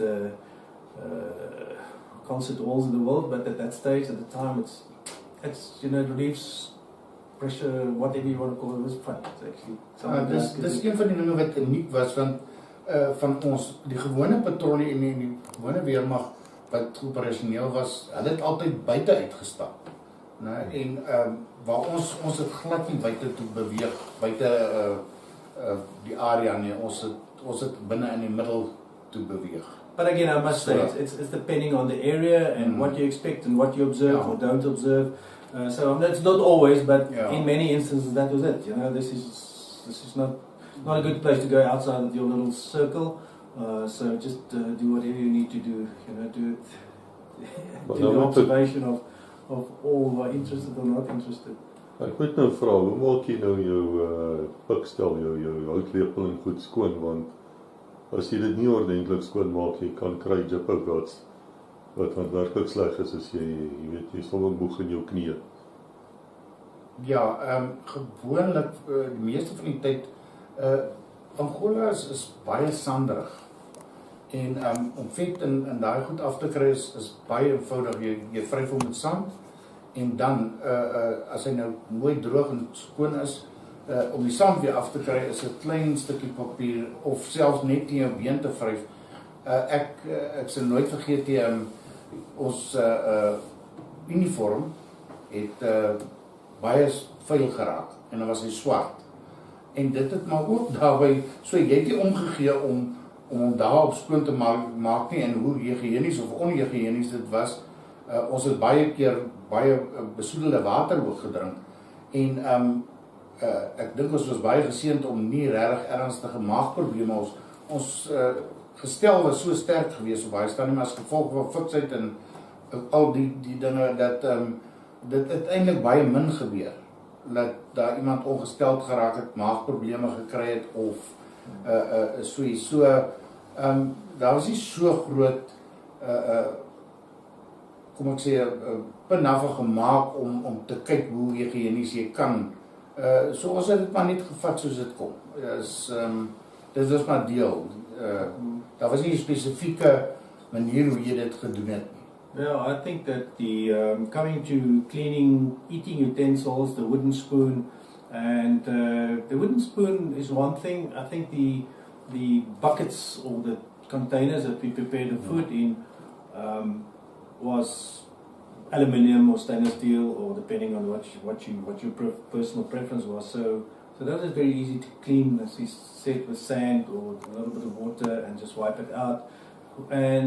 But normally, in my personal, once I've eaten and I've cleaned the thing, and I'll make a tea or a coffee, so you boil water and your spoon is in there. So that also, without you really it was sort of one way of getting, after you've cleaned it, despite the wooden spoon, if you had it in the boiling water for a while, I think it sort of contributed to it not becoming too bad. But I think just by and large, you build up a resistance to that. And if you started out, and again, as kids we grew up not protected again. We crawled hands and feet and played with animals, and there was no strict regime. I think these days, if I just look at the media, one would imagine that it's almost life endangering to touch a chicken, kind of thing. It's become so. We never grew up that way, so we were very, I think, immune to certain things, and then we just became more immune to more things, because you shared the water hole with all the animals in the area, and there was no, really, you just sort of open up a little bit of an area and just dig the water and make the most of it and try and get the sediment out or something. There was obviously everybody had his own way of cleaning his water, and again, there were certain ideas that were imparted to you by people with experience, and then you adapt whichever way worked best for you. But there was I never really used disinfection tablets or those kind of things. It's just too cumbersome, and it tasted, the water is not. Anyway, so it was just a very, I think we were just maybe then fortunate that it did happen from time to time. There were people who developed, diarrhea or something, but then, we had a medical kit and we sorted that out fairly quickly, and then off they went again, so. But you were also sharing your patrol with black soldiers, the Angolan soldiers, who's very experienced men. Am I correct if I say that this was during apartheid, but there were no apartheid? Ja, 32Bn is so bekend daarvoor. So niemand kan ons daarvan beskuldig dat ons enigstens apartheid of iets was nie. Daar was geen verskil nie. Ons het saam gedoen, saam geslaap en saam geëet in dieselfde plek. So daar was geen skeiding geweest nie. Ons het nie onderskeid gemaak nie. Ons het self so ver gegaan die blanke persone wat daar was, om te leer om hulle taal te praat, want dit sou vir hulle baie moeiliker gewees het om aan te pas. So, en dan was daar nog 'n ander element ook gewees. So die twee tale wat gebruik is in 32Bn is Portugees en Engels, en ons moes van vroeg af ons leer, en dit was ook een van die maniere hoe ons geleer het. As jy daar in die bos sit in die dag om te kruip, waar jy nou wegkruip, dan het ek op daai swart broek het jy 'n skerp spyker of stokkie gevat, en dan nou die Afrikaans en die Portugees so, en op so 'n manier het jy jou woordeskat opgebou, en eers die belangrikste woorde wat jy nodig het in Portugees, en ek dink die meeste van ons het dit op so 'n manier redelik, ons kon onsself help, en ek is nie seker wat hulle, dis nie 'n suiwer Portugees of 'n hoë Portugees wat ons gepraat het nie, maar ons kon kommunikeer, en dit was die belangrikste. En hulle het die swart troepe was uit Angola uit gewees, so Engels het hulle ook nie baie, so die hooftaal was maar eintlik waar gekommunikeer was Portugees gewees. Yeah, but my experience of that was also, I think there's a number of elements that's also coming together in that. And the one is that the 32 Reconnaissance is a very, very unique unit in that it was business oriented. So I was an officer, but the stick leader is a one-liner, it's Lance Corporal. And so it's not about, we never really wore ranks or anything in there. We called each other by name.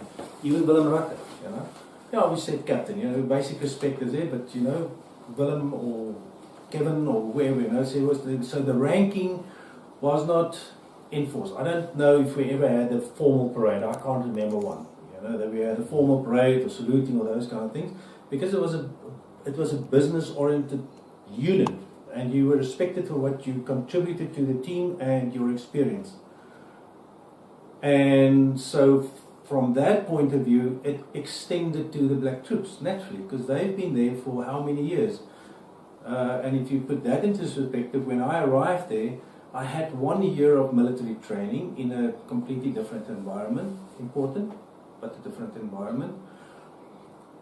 And before that, I was, in a civilian environment, as opposed to that black troop who had been fighting this war since, who knows, it all depends on who the person is. So for that, there's a lot of respect. And because of the way that the unit operated and the way that it was structured and the way that the people engaged with each other and the common focus of getting a specific task done in a specific way and focusing on that, there were no differences between people, or that Lance Corporal could do, he was a valuable member of the team, and hopefully so were you. And on that level, we walked together, ate together, slept together, suffered together. So there was a lot. There was really nothing of. Yes, sure, I'm sure there were people who had their personal preferences, I guess, but it never was. The ethos of the unit as a whole was definitely not that. That was very quickly got rid of if you had any of those inclinations. You're not going to fit in really. Now, we're not going to discuss operations here because there's a lot of books you people can go and read, or there's other episodes you can watch. But I would like to know how you were armed, because you were like 2 people, 4 people, perhaps a bit more, and you're behind enemy lines. And if they discover you, all hell's going to break loose. So were you able and capable of defending yourself just for that few seconds to make a break and to go on the run? Yeah, very definitely. I think one of the basic principles was trying to get as maximum, if it happened, because really the objective is not to get into a scrap. I mean, that's the whole purpose of being a reconnaissance unit, is not to be seen, not to be heard, and we were not looking for scrap. That was the work of the companies. The 32 Battalion companies, that was their work. So if we ever picked up enemy or some concentration or whatever, then that our job was to go and fetch them and put them into a position to do what they do best. But from time to time you never know. And so when it happens that you are engaging the enemy, because they don't expect you there, because you're in their backyard, you have the element, almost 100% of the time you have the element of surprise. And so if you can lay down fire as effectively and make as big a noise as you can, and then quickly, for that couple of minutes they take to reorganize, to think what happened to you, whatever, that gives you the ideal opportunity to withdraw, and very quickly as well. So, and that's some of the things that we trained for, and we even had techniques where we would do anti-tracking. So the whole idea is that if you could get distance, or if you can keep them at bay or confused for 24 hours, because remember now, I don't want to mention, but it varied, 80 kilometers, 200 kilometers, way beyond. In some instances there was no helicopter support. So you're not going to get a helicopter to out extract you. It's going to take 4 or 5 hours. Or it's Impalas. You could maybe bring in Impalas or something to do an airstrike, and that was sometimes an hour away. So you had to get yourself an hour, 2 hours, I can almost say a barrier between you and whoever is on your spoor. And so we did anti-tracking methodologies. If the terrain is right, you do certain things just to try and delay them in trying to track you while you are extracting to at least some point where you can be taken out of the area. Ja, verseker is wat my betref,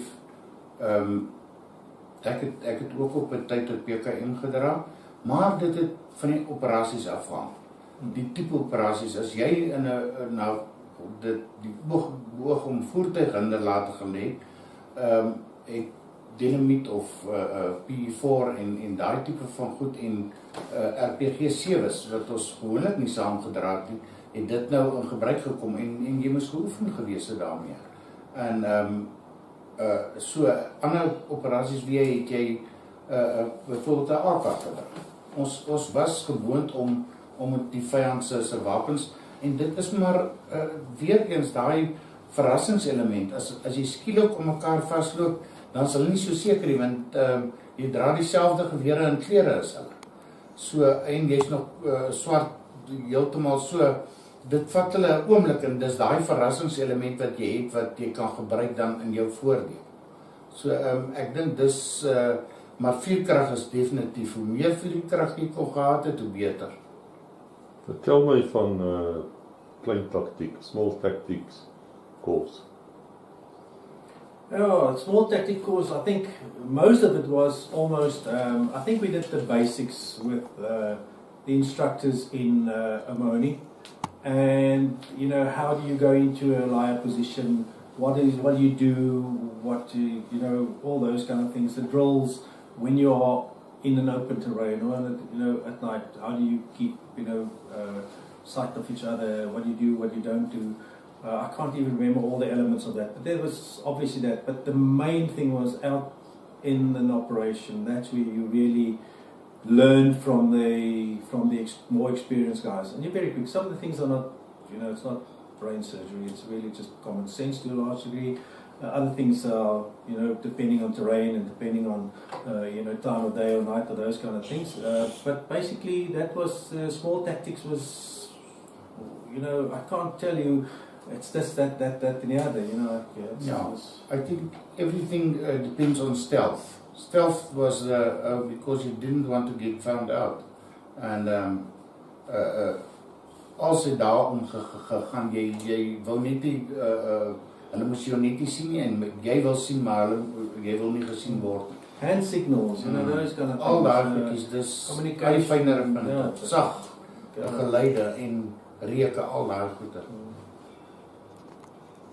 Nou ek wonder, Thinus, jy het so kenteken daar op jou regterbors. Wat is dit? Ja, kom ek sê, ek weet nou nie waar Louis in op die Thinus Marais het dan ook een. Dit is ons kenteken van 32Bn verkenningsvleuel, of die sogenaamde Recce groep. En ons praat van die wings, maar dit moenie verwar word met die valskermbataljon of die ander lugmag of soos 'n wings nie. Dit is vlermuisvlerke en dit uit 'n spesiale betekenis. Dit is 'n uitkenning tussen ons en die gewone die gevegskompanies van 32Bn om te wys ons is die verkenningseenheid. Ons het nie ander kentekens om 'n onderskeid te tref nie, maar ons bly nog steeds deel van 32Bn assaults.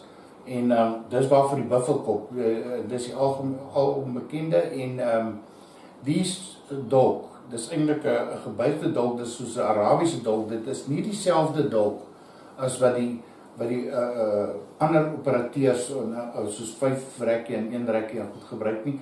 So dit het ook 'n spesiale verwysing na 32 verkenning assaults. Want ons daar was verskille in maniere ons geopereer het. En wat uniek was aan ons, wat ons anders gedoen het as die gewone ander verkenningseenhede en wat hulle weer anders wat ons nie gedoen het. So ons het 'n spesifieke nis gehad waaraan ons geopereer het en dit verwys dan en ek wil dit dan ook noem dat dis 'n baie groot eer en voorreg vir my gewees om in duisende wat op daai dienspligtig is wat deur die stelsel gegaan het en weer uitgegaan en ander wat ingekom het en is ons 8.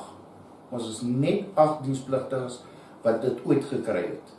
En ek dink dis 'n baie groot eer en voorreg en seën gewees om dit te kon kry en ons dra dit met groot trots.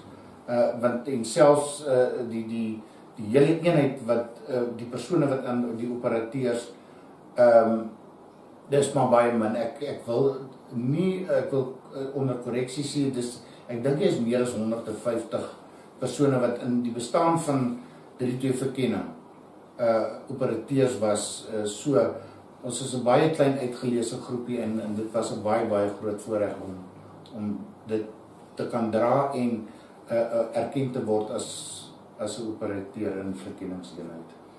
Yeah, I think I always sum it up to people that we were spoiled for life, some things that I guess other people would find very exciting and perhaps thrilling, etc. It just doesn't have the same impact, having done that, having been exposed to some of the challenges that came with that work, all the excitement, the adrenaline sometimes. Just the sheer fact that you're out there on an edge, and being able to perform in that arena and do what you have to do, and as I say, in the nature, in the areas that we went to, the stuff we were exposed to, the training that we had, the people that we met, the people that we worked with.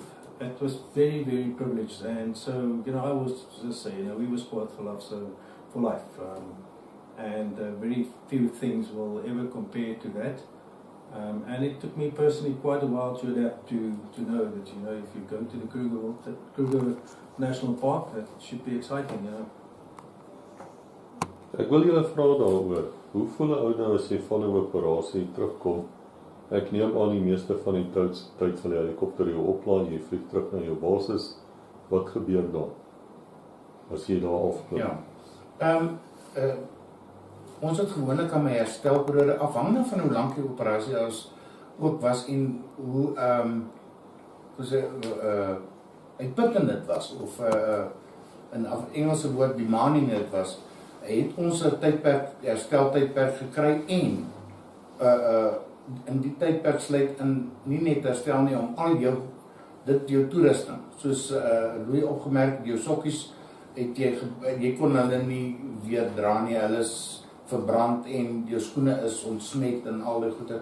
So al die goeders het jy weer gekry, jy het weer vir jou kosvoorraad en goeders bymekaar gemaak soos jy dit wil hê, en die basiese goed het jy reg gekry. En jou wapens gediens, want jy kan dit nou duidelik nie diens in die operasionele tyd nie, en sorg dat dit weer reg is, en dan hulle vir jou so 'n bietjie rusperiode, laat jy net weer ontspan.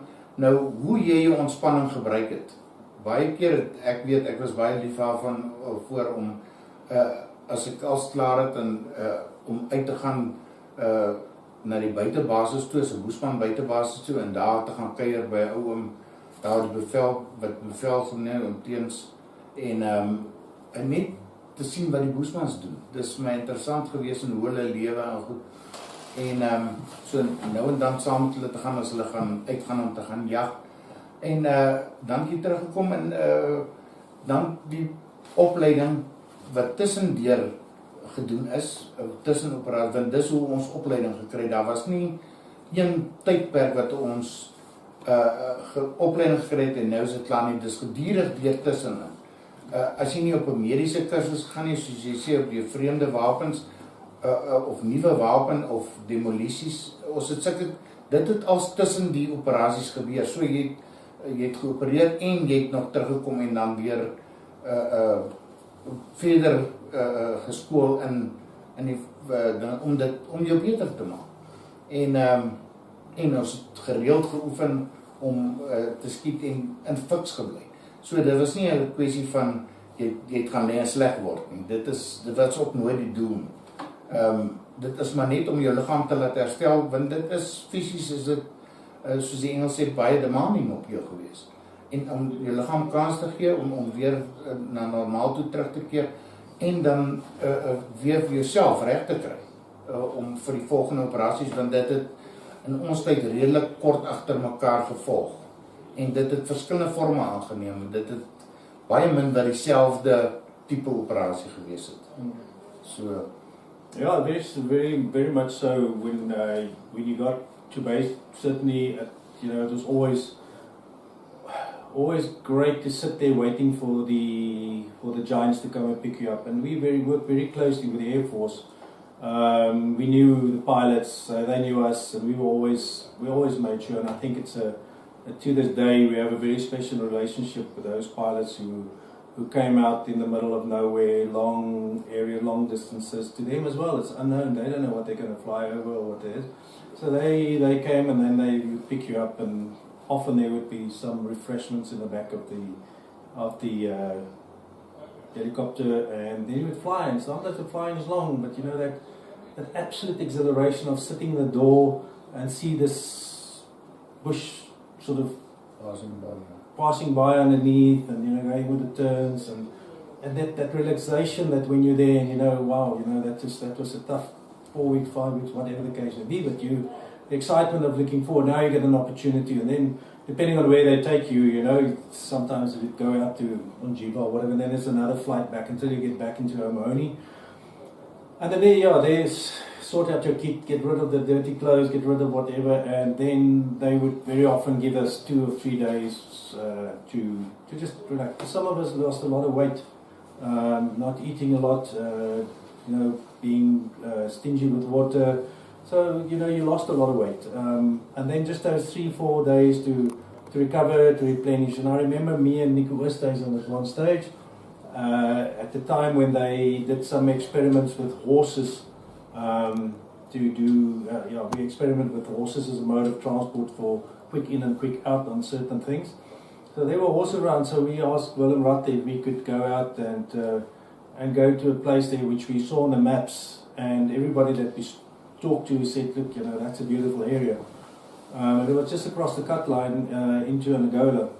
I think the base that he was talking about, the Hiki, where the Bushmans were, I think that was about 13 kilometers up towards the cut line. And then when you go past that and you go a little bit east, I think there was this place called Lagoas de Salafantos, I'm sure I don't pronounce it right, but it's the place of the elephants, or lagoons of the elephants, I think. But it was absolutely beautiful, you know, and we would be there. You know, and I just think this again, the uniqueness of the unit. There we are, 2 of us, with our horses and our weapons and our food, and we are having R&R. We're having a holiday in a place where there's supposedly a war going on. You know, but it's a beautiful area. You know, big trees, canopy trees, lots of water, lots of game, and you would just be there. You know, and just sit there and, you know, eat and make your food and just absolutely sleep and do, and then, you know, go back. To me, that's also one of the memorable moments, or little 3 days in that thing that really stayed with me for up to this day, you know. But the ability to be able to do that, the freedom to go out and do that, again, you know, it just underlines the uniqueness of the unit that we were in, and the absolute confidence that we had in each other, you know, that we could do that. We've been spending about a week together here in the Kalahari, and of course I was listening closely to some of your comrades speaking. I do believe it is Peter Williamson of Afrikaans for himself. The man who refuses to be addressed as a major, even though he was, and also Bn Recce. And he told us that on Saturday mornings, when you're now not on patrol or out on a mission, there was like an anti-tracking type of, I can see you guys are nodding, so please tell us how you run away from a bushman. You can't, that's very short, you can't, but you try. I mean, that was the purpose of that, you know, is making it longer before they find you, you know, that's about what it boils down to. You know?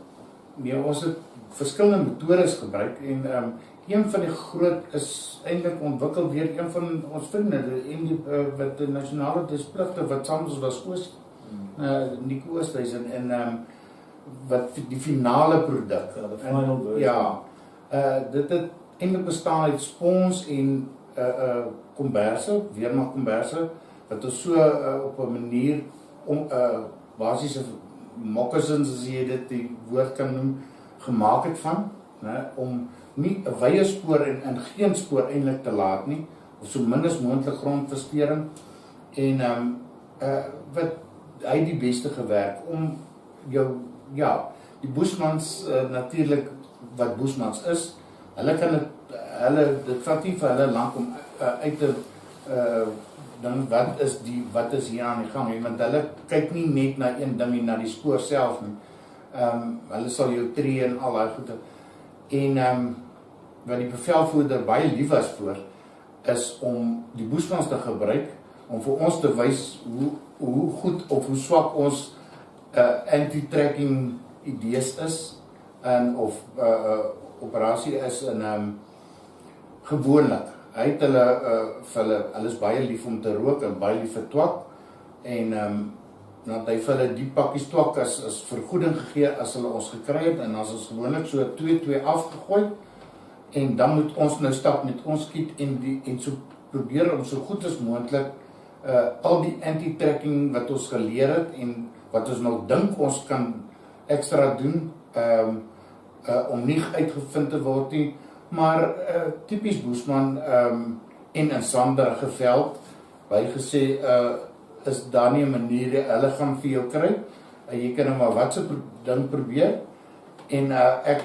onthou eendag goed wat ek in ter Blansmark, een van ons ander operateurs wat saam met ons was, net besluit het, hulle kry ons elke keer, ons gaan nie eers probeer om ons spore weg te steek of die sogenaamde anti-tracking te doen nie, en ons het net begin stap. Ons het besluit, ons vat 'n rigting en ons stap. En ons probeer so vinnig en soveel afstand as moontlik aflê in 'n kort rukkie. En ek dink ons nog 'n paar plekke in die hitte het ons nog gedraf ook. En na ruk het ons teruggekeer en toe wou die bevelvoerder Willem Ratte wou dit toe nou wil ons weet, nou hoekom het ons dit, want hulle sê, die Boesman sê hulle het ons nie gekry nie. Nou, en wat se metodes het ons gebruik om dit reg te kry, want dit is baie goed om nie gekry te word deur Boesman nie. En ons moes toe maar erken, luister, ons het glad nie probeer wegsteek nie, ons het net afstand en ek dink die vergoeding van die twak was nie goed genoeg vir dit wat hulle agtergekom het. Ons is besig om afstand en dis harde werk. En hulle was nie lus daarvoor nie, so toe het hulle dit maar net gelos. So hulle kon ons eintlik maklik gekry het as hulle wou, regtig wou, maar dit was vir hulle nie die moeite werd, die betaling was nie goed genoeg nie. So, en dis die enigste manier hoe ons ooit reg gekry het, dat ons nie deur hulle gekry is nie. Yeah, I think there's not really much I can add to it. It was a standard routine and you had to do, and the idea was to try and delay them as much as possible because they're going to get you, that was for sure. You can't just, but whether they find you within an hour or 2 hours, that made the difference. That was significant in itself. I think for us, but I think there were times when Willem said, okay, if that was too big, you do it again, you do it again, and you do it again, and so you can spend a long, hot Saturday trying to avoid these Bushman trackers. And I think we never thought of trying to make it too difficult. Well, not too difficult, but then it's not worth the effort to go and try guys that are running away. That's not anti-tracking. So we never did that. But what we tried to do is to sort of keep them. Once they found you, just keep them so you can have at least another hour of rest before you have to do it again. Yeah. But yeah, so that's okay. So it's about 4 hours later. We just had a break. And we went for a game drive through the African bush, and that was a privilege. But we're back, and we would like to continue discussing our experience with 32Bn Recce Wing as national servicemen, two 90-year-olds who had the opportunity to join that elite unit, and so we're back. Now I do understand that life at the Recce group is different from at battalions, or companies at the battalion. Can you tell us about that? What were the major differences between the two groups? In my view, the major difference between the two groups, and I must just admit that I never spent time in the companies, but just observing it from a person in the Recce wing, and specifically for us who never spent time in the companies, as opposed to some of the other guys who came from the companies and then joined the Recce wing. For us, the difference was that we in the small teams often changed between teams, and it depended on what the job was that needed to be done, who was available, who is out in operation, who is available. So we never really had a fixed team of the same people going out into an operation all the time. And therefore, although we knew each other in the base very well, we never always had the same grouping. Different people went out, formed a stick, and went out onto operations. Whereas in the companies, the leader group stayed the same for the whole year, and they took control of a platoon. They joined the company, and there they stayed, and they knew each other much better And although we also knew each other better, we did not know the people from the company, our contemporaries in the company. Remember, they now, I don't know, maybe 500 kilometers away from us. That's where the main base were, where all the companies were. And we only saw them whenever we met in the bush. And they're not always the same companies. Sometimes Echo Company would be in the bush and we join up with them. And then it would be Golf or Alpha. And when we saw each other, we were so black with black is beautiful, you wouldn't recognize the person anyway, even if you met him in the street. The name might be familiar, but you wouldn't be able to recognize him. And I think that's the main difference between the way that we operated and the way that the companies operated. But that was our job, very specifically to do the tactical reconnaissance in areas, and then if we found a concentration or a grouping, then the idea was most often to bring in either airstrikes or to bring in the companies to come and do what they were doing the best. Ja, ek kan ook maar niet aansluit dat hulle suiwere gevegsbataljon was. So hulle daarop gekonsentreer en ons het baie meer gekonsentreer op die verkenningssyde van die oorlog op daai stadium. So alhoewel ons ook aan gevegte deelgeneem het, was ons meer gerig op verkenningstogte. There's a thought which occurred to me while you two were talking, and that is that you people were actually the spear point, and you would be leading the companies into battle. And if you people screwed up, they can have a lemon, which is fine. That just means there's nothing there to attack. But when you do your job properly, and you always did, of course, and it ends up in a battle, am I right to say that that battle is due to you? That's a very difficult question to answer. In some instances, I suppose I wouldn't say it was due to us, but obviously we had a large part to play in making sure that we get as the best information we can to be able to make sure that when the companies join the action, that they are set up as good as is possible. But that's a very difficult thing to do, especially when you have an area, big area, and the enemy is dug in or is spread out over a wide area. There's always there's always uncertainty. But yes, you do try and get your best to get them right onto target and make sure that they approach in the right direction. But once that has happened, it's anybody's. From there, it's what they do best, is to adapt to the situation and make sure that it works out to, that it works out to the best of their ability then. Ja, ek dink wat ook ons kan sê, die verkenningseenheid was in beheer gewees tot en met waar ons hulle ingevat het, tot op die punt waar ons dink ons gaan kontak kry, en daarvan af het die companies oorgeneem, was hulle in beheer gewees, en ons het baie keer saam met hulle ingeval, maar dan was hulle in volle beheer van die geveg. En ons taak was nie meer om die beheer te vat nie, en dan was die beheer oorgegee aan hulle. Was daar ooit enige recriminations waar ons gesê het, maar julle ouens het ons daarom nou hier 'n ding ingelei? Was daar ooit sulke gevoelens tussen julle groep en die companies? If there, I don't know. I can only speak for the time that we were there, but nobody ever came to me and said, "Do you remember that? You know what? You guys really didn't do us a favor there." Never. But that was just for the period that we were there. I must also admit at that stage that was not. There were some of those that I was involved in, but in other instances we operated independently of the companies. With the vehicle ambushes and those kind of things. There we also did things that was independent of the companies. But to just answer the question is that, in my recollection, nobody ever came to me, not then and not since, that says, "Look, you know what, you guys made a mistake there." Ja, soos hy sê, ons het baie keer as kleiner groepe of 'n samevoeging van kleiner groepe, die speaks, het ons ook opgetree op ons eie in sekere gevegssituasies. En maar in die groter meerderheid van die tyd het die verpligting maar op die companies gelê om in die gevegssituasie beheer te neem.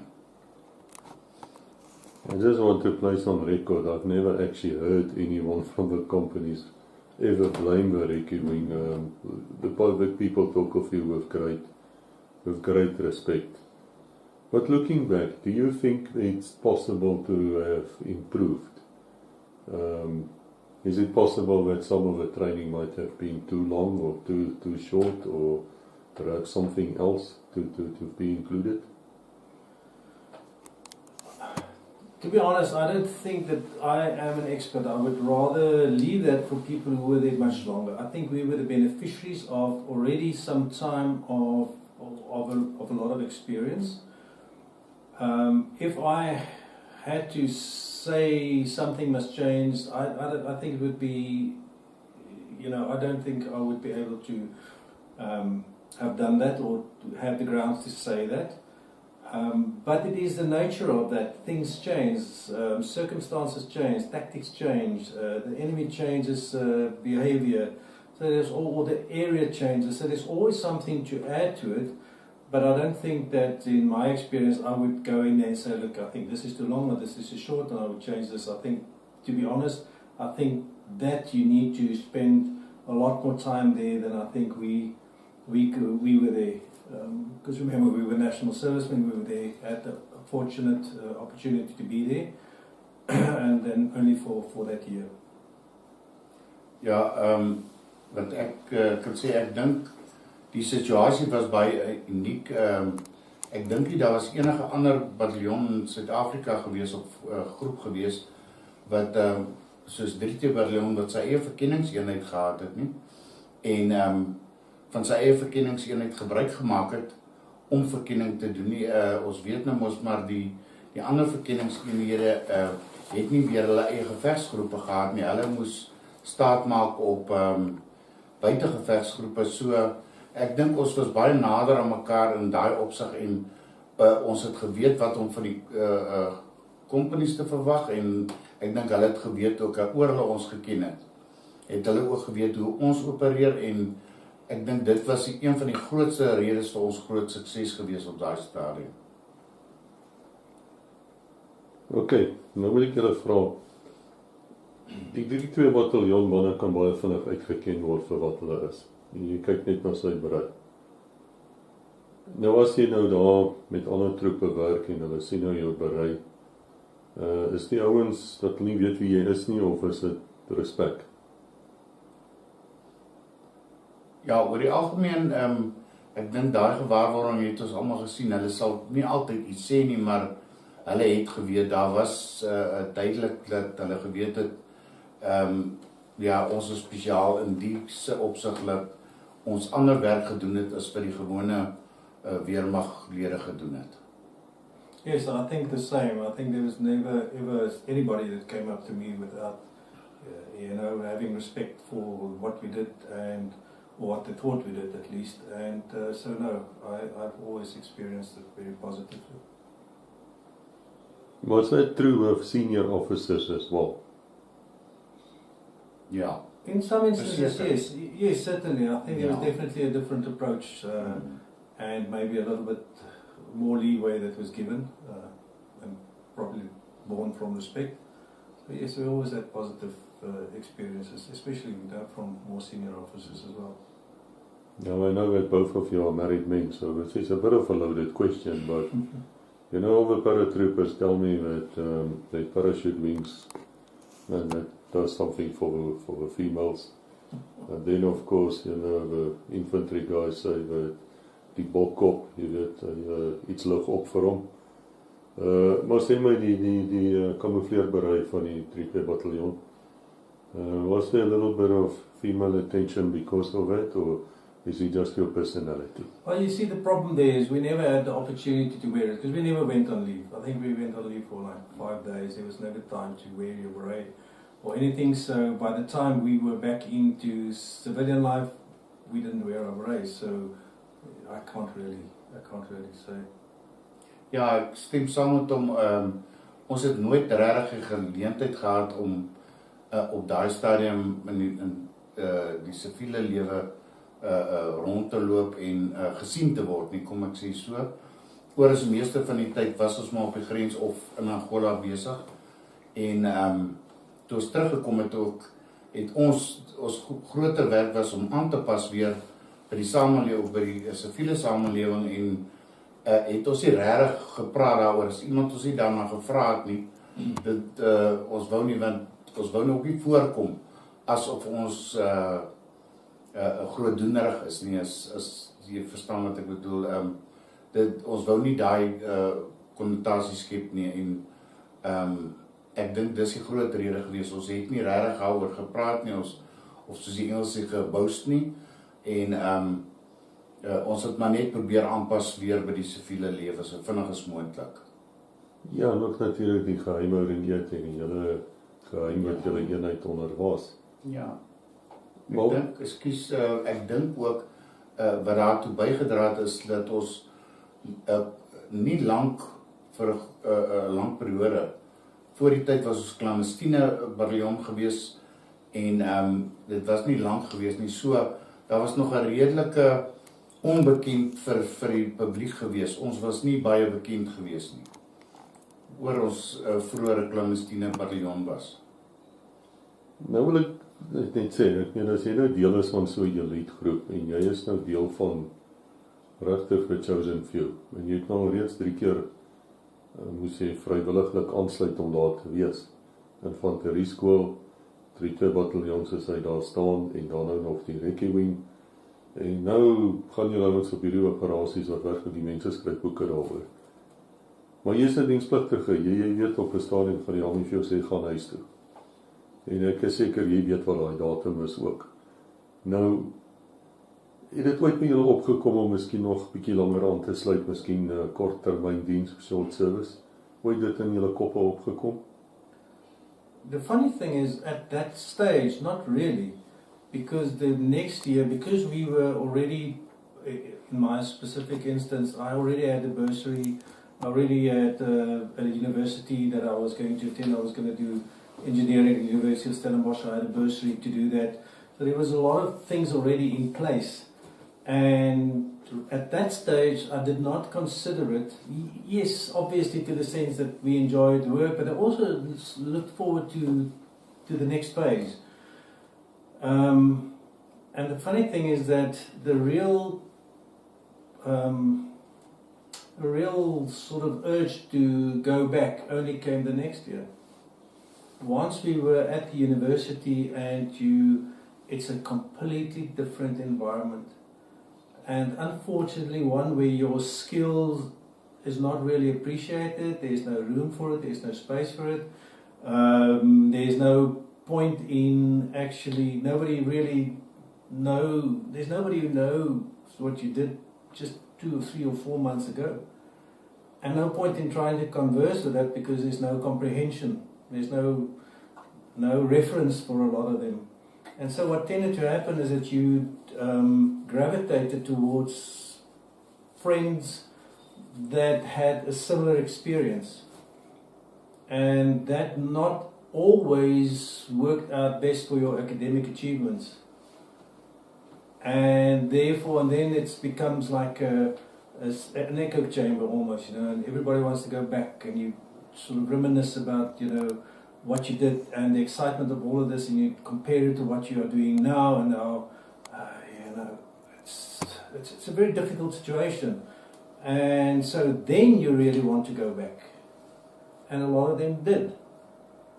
But fortunately, my dad was a very solid guy, and after a lot of discussions with him, I really anchored down and said, look, this is something I'm going to do, and I finished it, my engineering degree, and went on to do postgraduate studies, and so always that question of, what would it have been like to go for another year or two, that will always be there, but I am not for a moment regret that I didn't do that. It's just you can't live 2 lives in parallel. And you have to make a choice, and that's a choice that I made, but I always will have I always give credit the role that experience played in my life. Ja, ek het dit nie beter as Louis gestel het nie. En ek dink, ja, hy is reg, die invloed wat dit gehad het op jou studies, die dissipline en die deursettingsvermoë om voort te gaan daarmee, het die verkenningsvleuel het definitief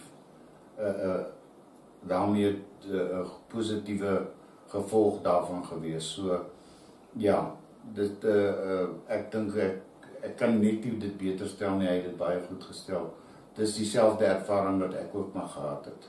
Yeah, and to add to that, when you come back and you're just fresh in university and you're feeling out of place because we're now 2 years older than the rest. We've had a world of experience that, as I say, they don't even have an idea, not even a clue.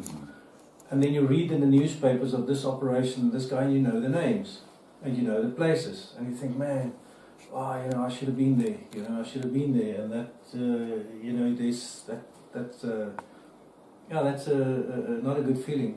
Ja, ek dink daai hinkering weer terug na die bos, het maar altyd weer bestaan en het selfs gewonder, toe jy uitgegaan het, jy altyd gewonder, hoe gaan dit nou met hulle in die verloop van die oorlog op daai stadium, so daar was maar altyd gedagtes wat daarin, alhoewel jy dit nou nie openlik gesê het of wat nie, ons gedagtes het maar altyd daarna toe gegaan, en, maar ongelukkig moes ons op ander goed ook konsentreer, so, ja, ons het besef, ons moet 'n nuwe lewe aangaan, en ons kan nie heeltyd net daarop gaan nie, en daar is 'n ander toekoms vir ons ook, ons nou ons beste moes doen. I did scratch the itch once or twice by going back doing a camp, and but that's that was just scratching the itch a little bit.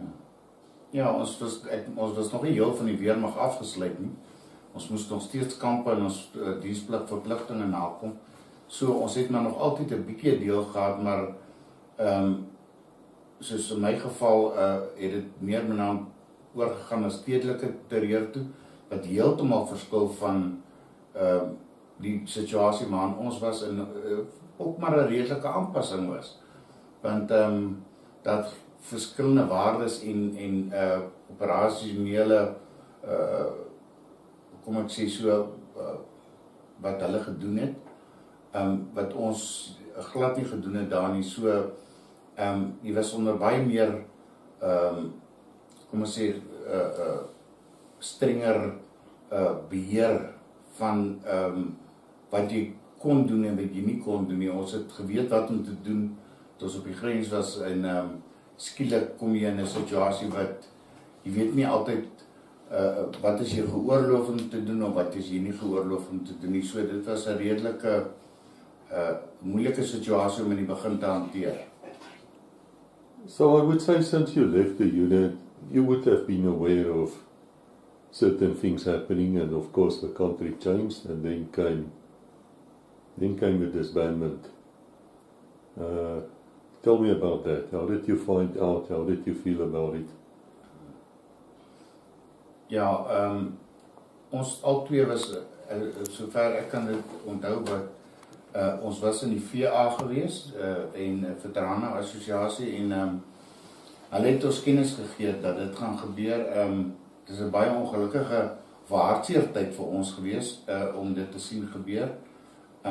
Sover ek kan onthou het ons met 'n bus van Pretoria, as ek reg is, van 'n vertrek van die VA se huis af daar wat hulle gebruik het, ons het na Pomfret toe vertrek, en ja, dit was nie vir ons 'n aangename, en daar was maar ongelukkighede en goed, in my geval, en in baie van ons geval het ons gevoel dat die regering het ons in steek gelaat, of ons, die persone wat nog agtergebly het, alhoewel ons uit was dit ons nog steeds deel daarvan, en die assosiasie gehad, en ja, dit was vir ons 'n baie hartseer tyd in ons lewe gewees, dat so iets spesiaals moes tot niet gaan, en ons het nie altyd geweet hoe om dit te hanteer, en die gevoelens het baie keer maar oorgeloop veral daai tyd daarso met die ontbinding self. Yes, the disbandment of the unit is like anything that dies. There's always sadness involved. There's always a deep sense of loss, and but more so with the people that got left behind, and the uncertainty that they went through, and so yes, it was a sad time. It was a sad time for us all, but you know what? That's the way of the world. You know, the unit was formed and the unit was disbanded. Whether you agreed with it or not, that was the reality. But it was a sad occasion, yes. Before that, I think Patron Hygiene arranged for some of you to fly up to Buffalo. Were you two perhaps on it? You got an aircraft to fly the people up, and they were there. I believe most of the people were gone already by the time they arrived. Yeah, I wasn't No, part of we it. weren't there. First time actually when we took the bus that they organized to Pomfret for the parade, that disbandment of the unit. And now it is many years later, decades. I've been living with you people for a week. Some of you are in fairly good shape, including Willem Rotte. The rest, like me, has a bit of put on a bit of weight, lost most of my hair. But the one thing which struck me with you people is you picked it up like immediately. The Brotherhood was just there. It was fantastic to witness.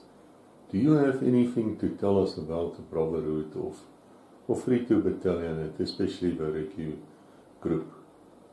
It's interesting you mentioned it. I actually reflected on it myself. And a good example is me and Thinus here. I haven't seen him since 1983.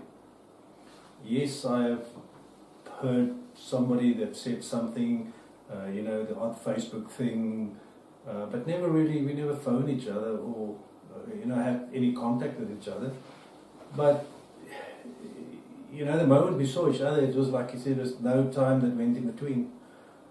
And I really thought about it. What makes that difference? And the only thing that I can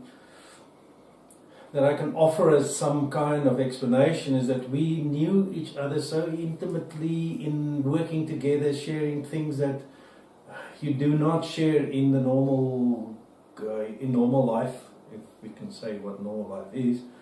But we lived together, we worked together, we suffered together, we had hardships together, we had parties together, we trained together, we were scared together, and what we referred to earlier, we have your normal ablutions right there in the middle of those are situations that people do not normally do, that you do not normally share in a house even, So,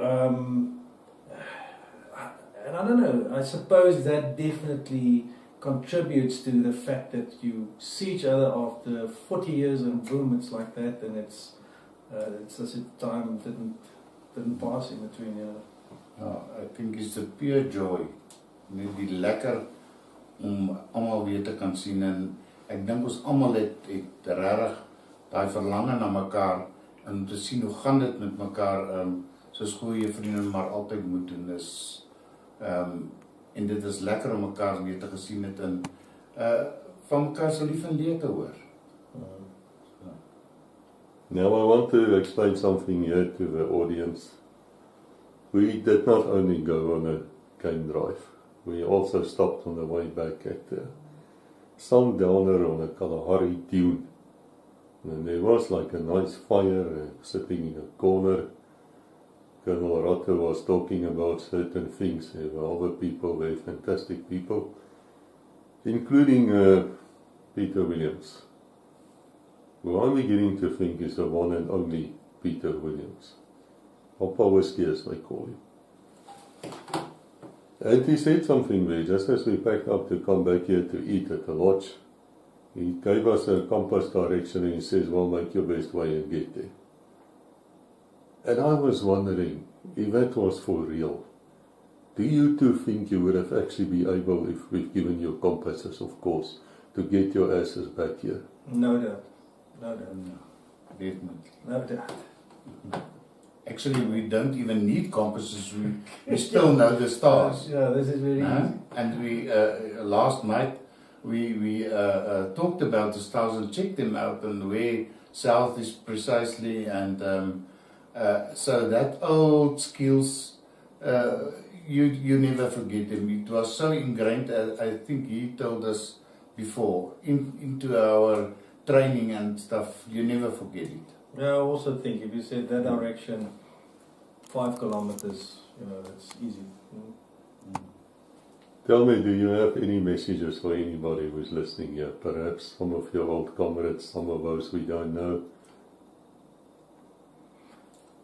Yeah, that's a little bit quick on me. I don't have any specific messages. We enjoyed this week together so much that I haven't really thought about. It's a pity that some of them could not be here. Some of our old friends, who's out there, really, I think they must try and make an effort if there's another opportunity like this one with the 32 Recce wing or at the Mahoney. That would be wonderful to see them if they could make the effort to get there. Ja, ek wil ook net sê ek dink dit is 'n wonderlike geleentheid geweest wat Pieter en Henk vir ons hier geskep het. En dit is so 'n bietjie van 'n hartseer om te dink daar is van ons groepie wat baie klein was, maar wat nie meer daar is nie en met ons is nie en ons weet nie altyd wat ons pad vorentoe gaan wees. Gaan ons almal nog sien, jy weet nie, is dit nou die laaste keer wat ons een gaan sien nie, maar dis daai bietjie heimwee, dat almal nie meer daar is om dieselfde ervaring te hê nie, maar die lewe gaan aan en hy wag op niemand nie. So, maar ek wil ook sê vir almal wat nie die geleentheid gehad het om hier te en wat moet volgende keer regtig probeer om by mekaar te kom. Ons al twee was lank wat ons nie die geleentheid of weens omstandighede die skouerskiere en ander geleenthede kon bywoon nie, maar mens moet dalk meer soos die Engels sê effort daarin sit om te kyk of mense meer sulke geleenthede kan bywoon nie. Ja, ons het nog iets anders te sê. Well, I think one of the things that I would like to perhaps just point out is, the things that we are busy with now. And, after all these years and all the effort, I'm at the moment involved in a non-profit organization, Sociotech BBL, where the BBL stands for Broad-Based Livelihoods. And we're at the moment involved in hundreds of villages across South Africa, and we get people economically active with what they have where they are. And our motto is, no barriers to entry and no limits to growth, meaning that we try and reach as many as possible people who would, we don't select anybody, and that's where the broad-based comes in. And to say, try to get people economically active with what they have where they are. And, that resonates with people because it sets them on a winning path and it makes them free. It sets them free from, they're not dependent on help from outside anymore. And what we see in many places is that if you have small economic, and really small, it doesn't have to be big, really small family-based economic activity, and people generate wealth, doesn't matter how small, and you can let the money flow within a community, in a village, they retain that wealth. And in some instances they can even turn around the flow of money, and what I refer to there is, what I mean with that is, money come in the forms of grants and subsidies and all kinds of things, but literally the same day that money just flows out again. And a week later, it is doubtful whether they are any better off. But if you can generate wealth within a family or in a family business, again, it doesn't matter how small, and that money starts circulating within a community and you can retain that wealth, you can actually reverse that flow of money. Instead of money going in, you can get money in. And at the moment we are busy with the top chefs in South Africa, where we get indigenous and heritage foods into the posh menus of this country, and thereby generating an opportunity for people in the villages to produce those the niche products, and sell it to those chefs and to the public at large, thereby creating those opportunities. So, that's a very exciting thing, and I think a very worthwhile thing, and the need out there is just bigger than, I think most people can comprehend. So, if people want to know more, we have a website, www.sociotech.co.za, and the sociotech is, I'm an engineer, and my wife is also involved, is also an engineer, and the social and the technology, trying to bring that together at a level where, as I say, people can get economically active where they are with what they have. And so I think if people want to, I would like them to go and read it, www.sociotech.co.za, and see what we do. Yeah, we will definitely put the links in here, and if you and your wife wish to come and tell us more, standing open door, standing invitation. I do believe we should do this. It is easy to criticize, it's easy to point fingers, but the problem is in South Africa, the way I see it, if a man does not have work or something to keep him busy, the crime rate is just going to go up. And if we can empower people, then of course it's going to empower everybody else. Is that what you people have seen there in your efforts? Yeah, no, absolutely. As I say, the need is desperate, and it keeps on growing.